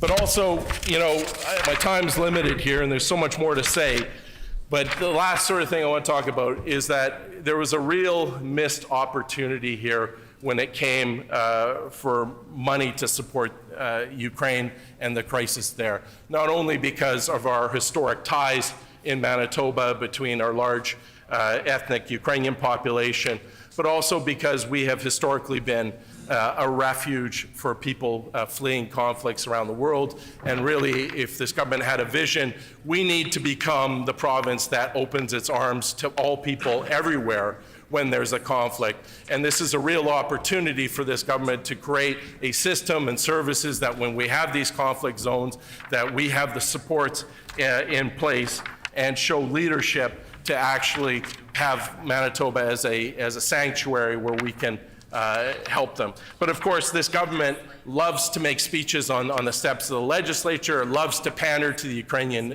community, but doesn't actually spend any dollars to help them. The humanitarian aid that's been supported of 800,000 is actually an insult. It's one of the lowest out of any of the provinces that have any significant Ukrainian population in Canada. There has been no money for professional resettlement officers, and there has been absolutely no attempt to promote the province as a destination. Other provinces are opening up immigration offices in Poland, and they are helping to sort of pre-screen them and then have them come to Manitoba. And I'm also hearing that the community wants to help. I was in Gimli and talking with the Ukrainian community there. The mayor had pledged, there's the old Air Force base there, and there's an air cadet training dormitory, something like well over 100 rooms, and there's a commercial kitchen there, and it's empty. And they will open a door, and there we could put lots of refugees there. The problem is they need a service agreement. They need somebody to take the trash out, to cook the food, do the janitorial services, and they have crickets from the provincial government. The provincial government is doing nothing. right? They're not putting any agreements in. And we're hearing Brandon University is opening up their dormitories. We're hearing other institutions want to do it, but they need this government to partner with them, and they simply haven't done it. Again, I'm running out of time. There's too much to say. The last point here is that this budget was a huge slap in the face for small business in Manitoba. There was absolutely no supports in it. This government, in a very mean-spirited way, has sit back. They feel very comfortable giving $500,000 to the member from Fort White, but they absolutely refuse to help out his competition. They absolutely refuse to help out small business that are struggling. They have huge debt levels. There's absolutely no direction. There's no plan here. This government doesn't have any sort of view of building an economy or recovery. And the fact of the matter is not everybody in Manitoba was equally affected by COVID, and not everybody has recovered from COVID. And we still have high unemployment in the core area. We still have high unemployment with female workers, with young workers, with newcomer workers. And again, that just, always talk about the sort of Latin inscription over the door of the PC caucus. If it doesn't affect you, it's not a problem. And that, again, it just sums up the whole value system of this government. Thank you.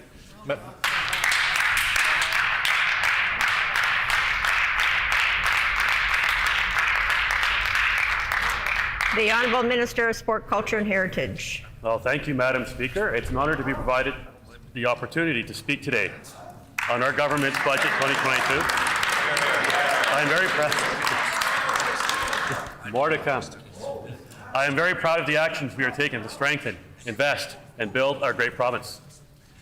Merci, Madame la Présidente. C'est un honneur d'avoir l'occasion à prendre la parole aujourd'hui au sujet du budget 2022. Je suis très fier des mesures que nous prenons pour renforcer, investir et construire notre province. This is the first opportunity I've had to speak in a budget debate since I've been in the cabinet. So I'd like to take this opportunity to thank the former minister for the years of work that she's put into this portfolio. I know that she's worked very hard over the years, and she's helped set the stage for many of the good programs and funding that will be coming forward in the future from this portfolio. So thank you to the member from Kildonan River East. For over 2 years, Manitobans, along with the rest of the world, have faced an unprecedented challenge. The pandemic affected our healthcare system, kept families apart, and challenged our economy. But as we all know, Manitobans are strong, and I'm optimistic for our future, thanks to Budget 2022. I'd like to thank all Manitobans for their resilience, patience, and optimism during this challenging time. And I'd like to extend a special thank you to our frontline healthcare workers and those individuals working at the vaccination sites, dedicating their time to getting more shots in the arms of Manitobans so that we were all able to return to the activities we cherish most, visiting our families, friends, and loved ones. I'd like to also thank the good people of Lagimodiere who did their part throughout the COVID pandemic. I was very happy to see that there were a number of vaccination pop-up sites in and around Lagimodiere. First, at the Hindu Temple, the Raj Pandey Hindu Center, and of course the Southdale Community Center, when each had hosted pop-up sites. While not in Lagimodiere, constituents of mine did help organize 2 pop-up sites at the Punjab Cultural Center, serving people from that part of the city. Thank you to my constituents and all Manitobans for your efforts during the past 2 years. While they weren't easy, Manitobans proved themselves to be resilient. Madam Speaker, our government understands the challenges that faced and continue to face our province, and that's why I'm proud of last week's budget. Our government understands how important arts, culture, and sport are to the province. Engagement in culture and sport enriches individuals' lives, providing people with joy and inspiration, and contributing to a sense of belonging and inclusion. While we always have known the importance that cultural experience and sports have on our lives, this was made even more apparent during the COVID pandemic. The loss of these experiences and the closure of facilities during this time also highlighted the tremendous social and economic impact that arts, culture, and sport have on our province. And since the start of the pandemic, our government has been in discussion with the sector, working with them to ensure their long-term stability. We've listened and announced specific COVID relief programs to ensure their long-term sustainability. In fact, Madam Speaker, the tune of $38 million in support. Through the Arts and Culture Sustainability Grant, it's $12 million. Bridge Grant, $22.1 million. Safe at Home, $5 million. For the CCFM, or Centre Culturel Franco-Manitobain, $300,000. Manitoba Centennial Corporation, $1 million, Madam Speaker. The NDP, unfortunately, ignored the arts and culture and sports sector in their 17 years, in many cases leaving this integral sector to fend for themselves. In fact, they left tens of millions of dollars of deferred infrastructure, leaving the sector in disrepair. Now, I'm proud to share with you that our government, through Budget 2022, will provide the much-needed support to invest in the arts and culture and sports sector. Our PC government will not make the same mistakes that the NDP did during their 17 disastrous years in government. And unlike them, we're listening to the sector and taking action to strengthen the arts, culture, and sports community here in Manitoba. Budget 2022 will continue to invest in the film and video production sector, facilitating its continued contribution to jobs, economic growth, and a strong creative sector. These investments include the Film and Video Tax Credit Program that was made permanent in 2019, the most generous film and video tax credit across the country, enhancing the cost of production tax credit with an 8% Manitoba company bonus in 2020, and adapting the 10% frequent filming bonus to the cost of salaries tax credit to remain effective during production delays as a result of the pandemic. The industry in Manitoba has grown from 500,000 to 300 million in production volume, and our government is excited to see this important sector to continue to grow and strengthen here in Manitoba. Our continued investment in cultural industries ensure that book publishing and book printing remain active, creative, and economic contributors to Manitoba. The book publishing tax credit was made permanent in 2021. In Budget 2022 will extend the cultural industries printing tax credit and the community enterprise development tax credit, recognizing the important economic and cultural value that these industries provide to Manitobans. Our government values the important services that public libraries provide and recognize that they are the hub of our communities. Our government cares about libraries and Manitobans who need them. And unlike members opposite who neglected our libraries, after all, the last increase was nearly 20 years ago in 2004. Our government proudly supports public library services with over $6.3 million in annual grants. These funds help communities provide access to services locally and support public libraries in extending their services across the province. Budget 2021 invested an additional $769,000 in rural and northern public libraries. Budget 2022 renews this investment in Manitoba's public libraries, supporting their critical role as educational, cultural, and community hubs. This funding includes $600,000 to rural public libraries, $100,000 to sector development, and $69,000 to ensure all libraries have access to resources and services through the Centre for Equitable Library Access. Manitoba's investment in public libraries will continue to their ability to provide high-quality services and programs to enhance the well-being of Manitobans in all regions of the province.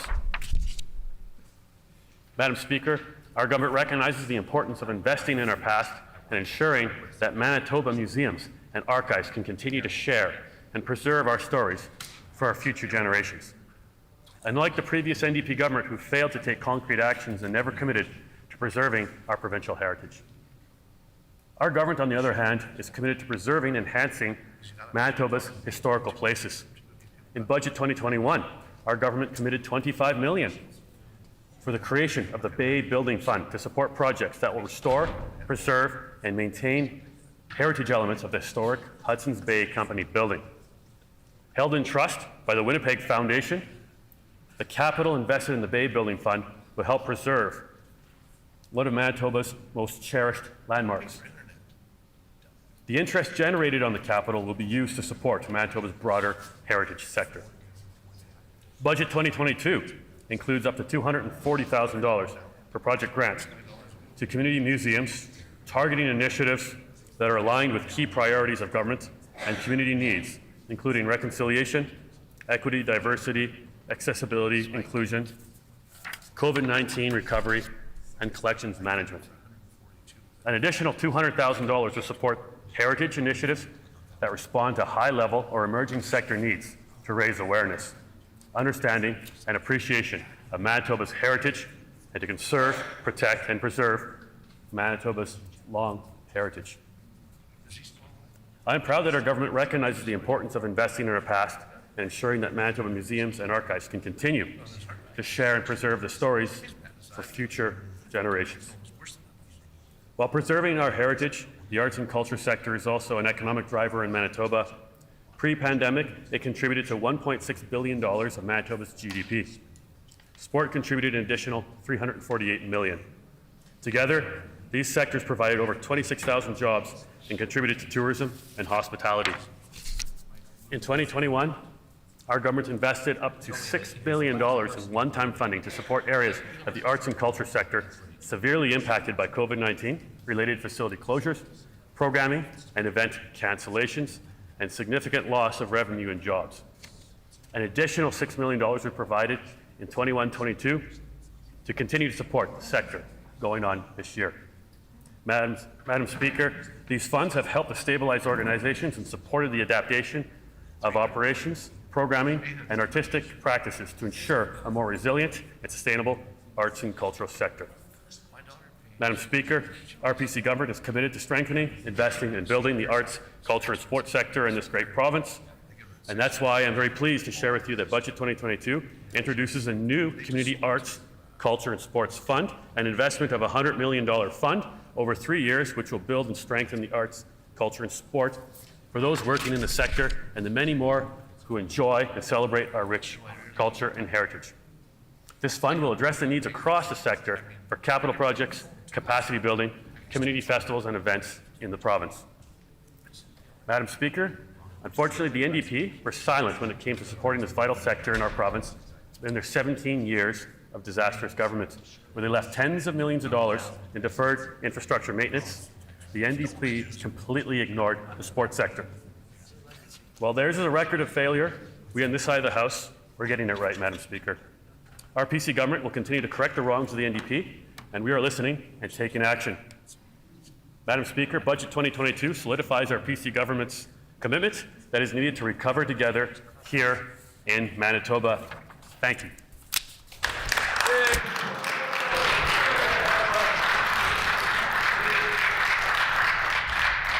The Honourable Member for St. Boniface. Thank you, Madam Speaker. I think it was H.L. Mencken who said that he never failed to pick up a newspaper without a sense of optimism or put it down without a sense of disappointment, and that's a little bit what it was like reading the budget. And there was a full page, full page ad on the Free Press. So I'll just run very quickly through the summary that was provided. It is a disappointment in that I think that this government, this budget really needed to do was invest in people. There is too much of a commitment to investing in bricks and mortar and not in people, when it's fundamentally people or the economy and people or the healthcare system. That we need a plan to hire nurses back and make the healthcare system friendlier, as a friendlier place for nurses to work, as well as investing more in a productive way in our post-secondary institutions. Simply because, as we saw from the strike at the University of Manitoba, which is one of the longest strikes in a long time, that in talking with faculty, they couldn't actually attract enough people to be able to run departments to train people. So it was clear to us that post-secondary and making sure that you're investing, whether it's in Polytechnic or whether it's Brandon University or the University of Manitoba or elsewhere, that it's absolutely critical to put those investments in so that we're attracting people to Manitoba and we're training people up and giving them new skills. So and we do live in a time of great uncertainty, and we need major reinforcements in many of our systems. And I'll just, as one example, the boast that there's a major investments happening in healthcare, when one of the major investments or increases is actually the fact that nurses have finally received back pay. But I also I'll be polite about it, I'll have to correct what I see as some inaccuracies. Simply as the budget opens up and says the COVID-19 pandemic has been the most difficult public health and economic challenge the world has faced in over 100 years. We did have a depression and the Spanish flu that my ancestors both lived through. And when it says the idea that that we also have to acknowledge that the response in Manitoba, or Manitoba's response and outcomes from the pandemic have been some of the worst in Canada. And in fact, when it comes to deaths in care homes for seniors, that Canada had some of the worst deaths anywhere in the OECD. And this is something that should really cause a much bigger look at how we're housing seniors in a much bigger way. And we're concerned that this is still very much a continuation of the last 6 years. But I'll just as an example, under the headline strengthening healthcare, it says $110 million to address the pandemic diagnostic and surgical backlogs. Well, there's a key word in there, it's the pandemic. It's the pandemic backlogs. Well, those backlogs already existed prior to the pandemic, and they were getting worse every year for 3 years prior to the pandemic. So one of the things that this budget does is set the bar low on a number of goals. One would be balancing the budget. They've said, well, it'll take 7 years. When it's clear, it could actually be balanced this year if they wanted to balance it. By, if we could forego the additional property tax cuts that are going to happen, or a number of other measures that could be taken. Order. But that's clearing the pandemic, defining clearing backlogs is simply for the pandemic is setting the bar low. The fact is, this government has been in office for 6 years, but we're only now implementing year one of a 5-year plan on mental health.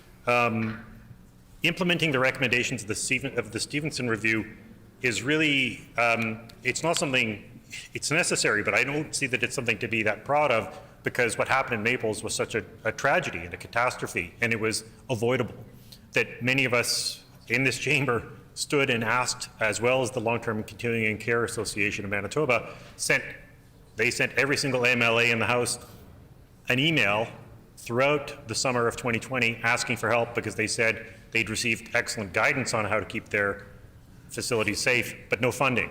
And the result was that they were facing staffing shortages going into the second wave. And we warned about that, we put out press releases, we asked questions in the House, and there was no response.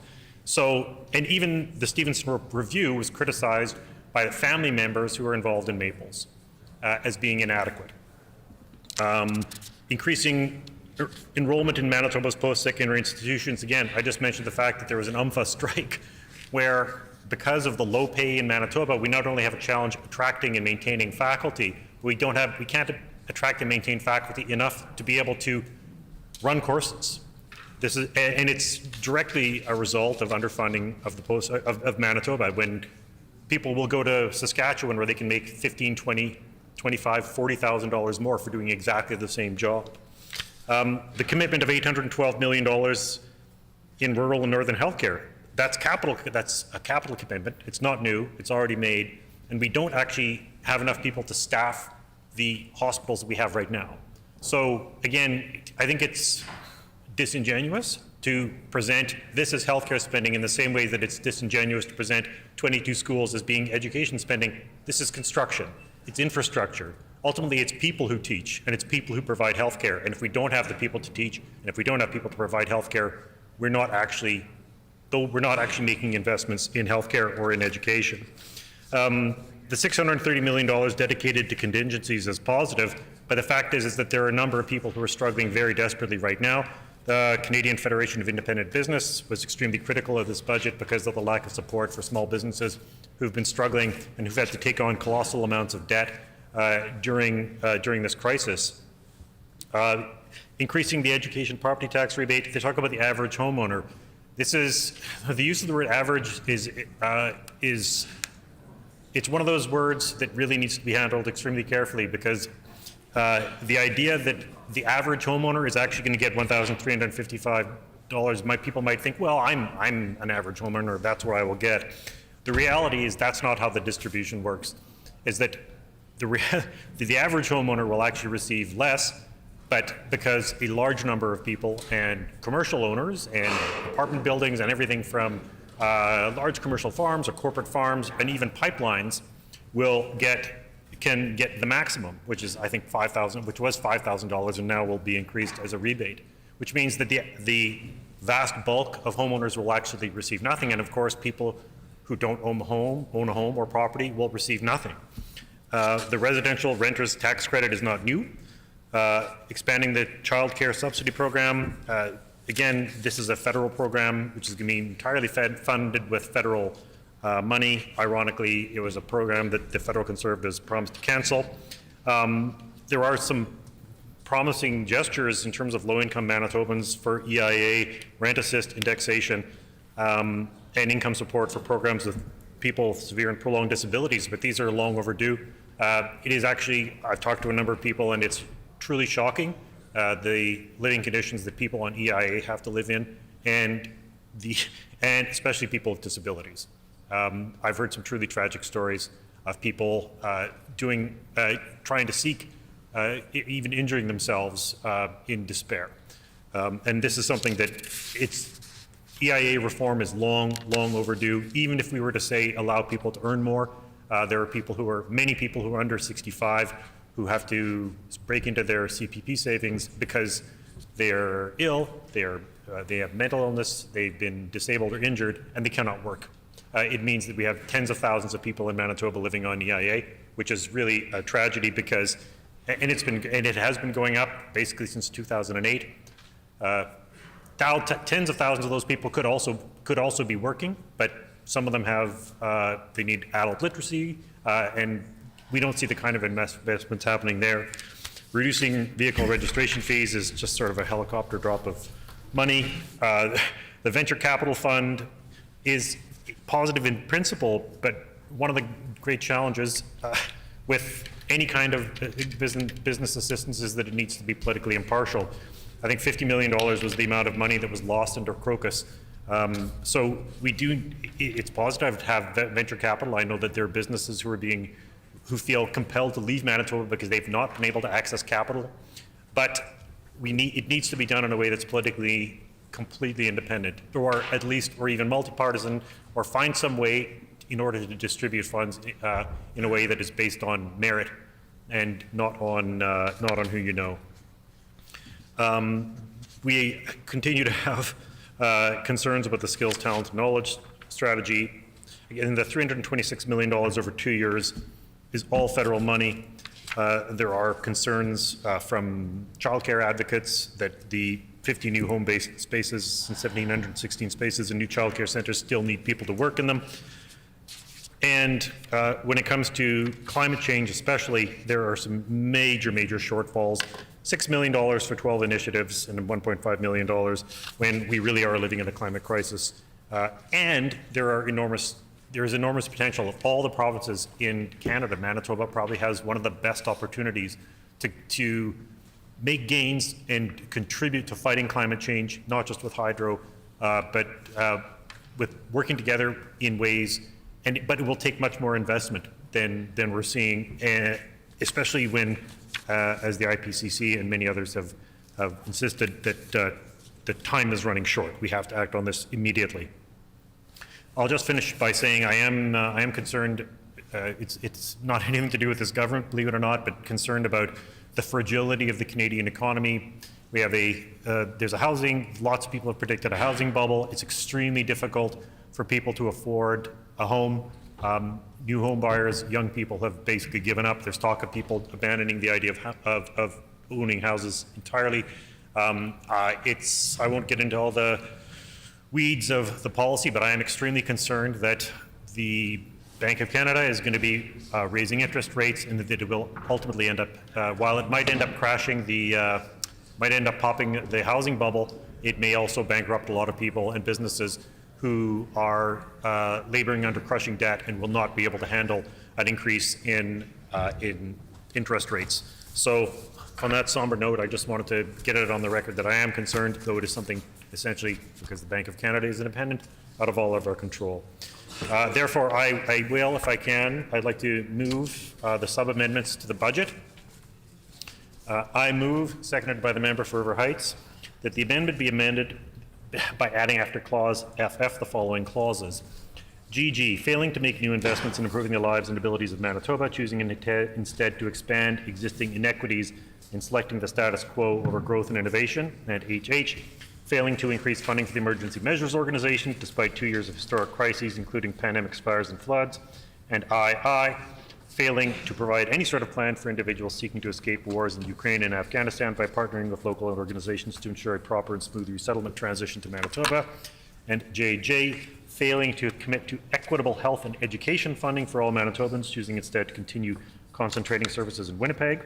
And KK, failing to provide adequate relief and support to smaller enterprises in Manitoba and mom and pop businesses who are struggling to survive after 2 years of pandemic struggles. And LL, failing to create an independent, non-political means of distributing $50 million in venture capital, which is essential to establishing business confidence. And MM, failing to pursue fiscally sound measures, choosing to issue checks with no lasting economic benefit that will have to be paid back by future generations while shunning meaningful investments in growth and stability. And NN, failing to make desperately needed new investments in education and in reducing barriers and obstacles that block Manitobans from meeting their full potential.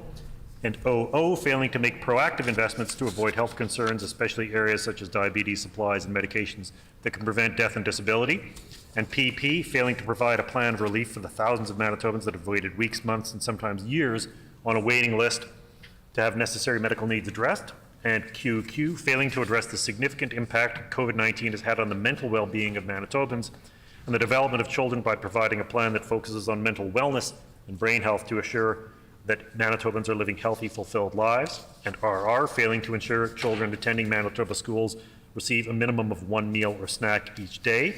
And SS, failing to recognize that healthcare reforms to date have been a disaster and choosing to build new hospitals across Manitoba while failing to recruit and hire enough doctors, nurses, and other health professionals to staff existing facilities. And TT, failing to provide a seamless, integrated, and effective approach to addictions where people can get the help they need at any time of day or night, instead of through RAM clinics, which have limited hours and therefore limited effectiveness. And UU, failing to close the wage gap to ensure that rural paramedics are given a wage incentive to live and work in rural Manitoba.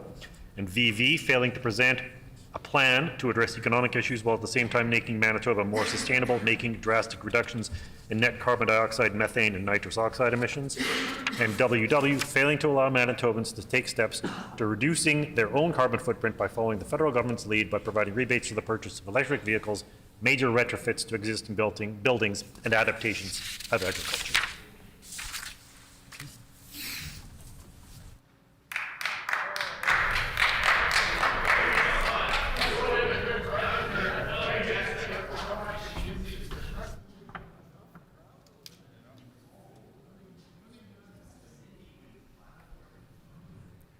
It has been moved by the Honourable Member for St. Boniface, seconded by the Honourable Member for River Heights, that the amendment be amended by adding after Clause FF the following clauses. GG, dispense. The sub-amendment is in order. I do want to indicate and ask, is there leave to consider the sub-amendment as printed? Leave has been granted. So the sub-amendment is in order. The floor is open for debate. The Honourable Minister of Health.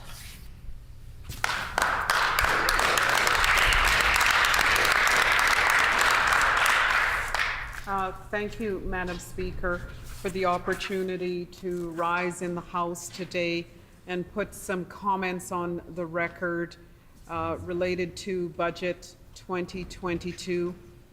Recovering Together budget designed to strengthen, invest, and build our great province of Manitoba.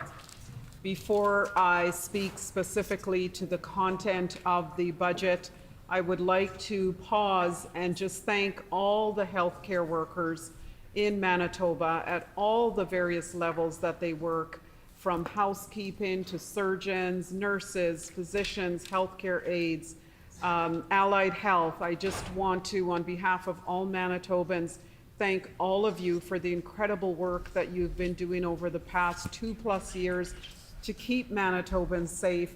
A lot of personal sacrifices have been made, and I want you to know that those sacrifices have not gone unnoticed, and your efforts are valued and appreciated by myself, by this government, and the Manitobans that I speak with in my constituency of Southdale, and when I'm out and about in the various communities, just always speak very highly of the healthcare professionals that are in our health system and the incredible work that they've done. I also want to thank the leadership of the regional health authorities here in our province. Very difficult time as well for the leadership and the management throughout our various service delivery organizations. I can tell you that we worked around the clock, Madam Speaker. I remember us even doing a huddle on Christmas Day at 8 a.m. because we did not want to stop working on behalf of Manitobans. So thank you to all of you for the incredible work that you have been doing. And then, Madam Speaker, I want to also extend my deepest appreciation and gratitude to the Premier for allowing me to be appointed as the Minister of Health. Initially, the department name was the Ministry of Health and Seniors Care, and in January I was confirmed as the Minister of Health, and the entire PC caucus has shown their confidence and trust in me to continue in that capacity to lead Manitobans out of the fourth wave and into the period of recovering together that our budget so very much focuses on. And so, Madam Speaker, I thank my colleagues and the Premier for the opportunity. I also want to thank the constituents of Southdale. Southdale is a very diverse community. We have over 100 businesses there, a very unique constituency, very welcoming, very close-knit community, and they have been just very, very welcoming of myself. We've done some incredible things in terms of building capacity within the community. And so I want to thank all of them for their supports, the many thank you cards that I've received since being the MLA, being elected in 2019, and just want them to know that I'm here for them, their strong voice here in the Manitoba Legislature, not just in my capacity as the Minister of Health. So I do want to now turn my attention to the content of the budget, and of course I'm going to speak specifically to the areas relating to the health ministry, because I think it's so important for Manitobans to hear directly from me what is indeed accurate information about what our government is doing. So this budget has invested $7.2 billion for total health care in 2022. That is not a cut, Madam Speaker. That's an investment. That is the most significant healthcare investment in the history of our province. And so I want all Manitobans to know that we take this area of government very, very seriously and are making significant investments. It's over $1 billion more than the previous government ever invested in healthcare. And I think it's important for all Manitobans to be aware of that. And we're proud, Madam Speaker, to date that our government has invested over $3.1 billion in pandemic supports to protect the lives and livelihoods of Manitobans. And so a couple of weeks ago, I had the honor and privilege to rise in this House to thank Dr. Reimer for the incredible work that she did in terms of leading our vaccine implementation task force. I recently had the opportunity to chat with Dr. Anderson in the hallways of the legislature, and have sent a little thank you to her as well for the incredible work she has done with the Indigenous clinics. And so a lot of stakeholders have come together to help us navigate the various waves of the pandemic, and our government has walked alongside those organizations, adding $3.1 billion in pandemic supports, and then $630 million to strengthen the fight against COVID, because we're not out of the woods yet, so to speak. We still have to be careful as Manitobans to ensure that we assess our risk, wear a mask. If you feel that you're at a high risk for the area that you will be in, social distance, and then all the fundamentals that we've talked about, Madam Speaker, since the start of this pandemic, washing your hands. Order, please. When this matter is again before the House, the Honourable Minister will have 14 minutes remaining. The hour being 5 p.m., this House is adjourned and stands adjourned until 1:30 p.m. tomorrow.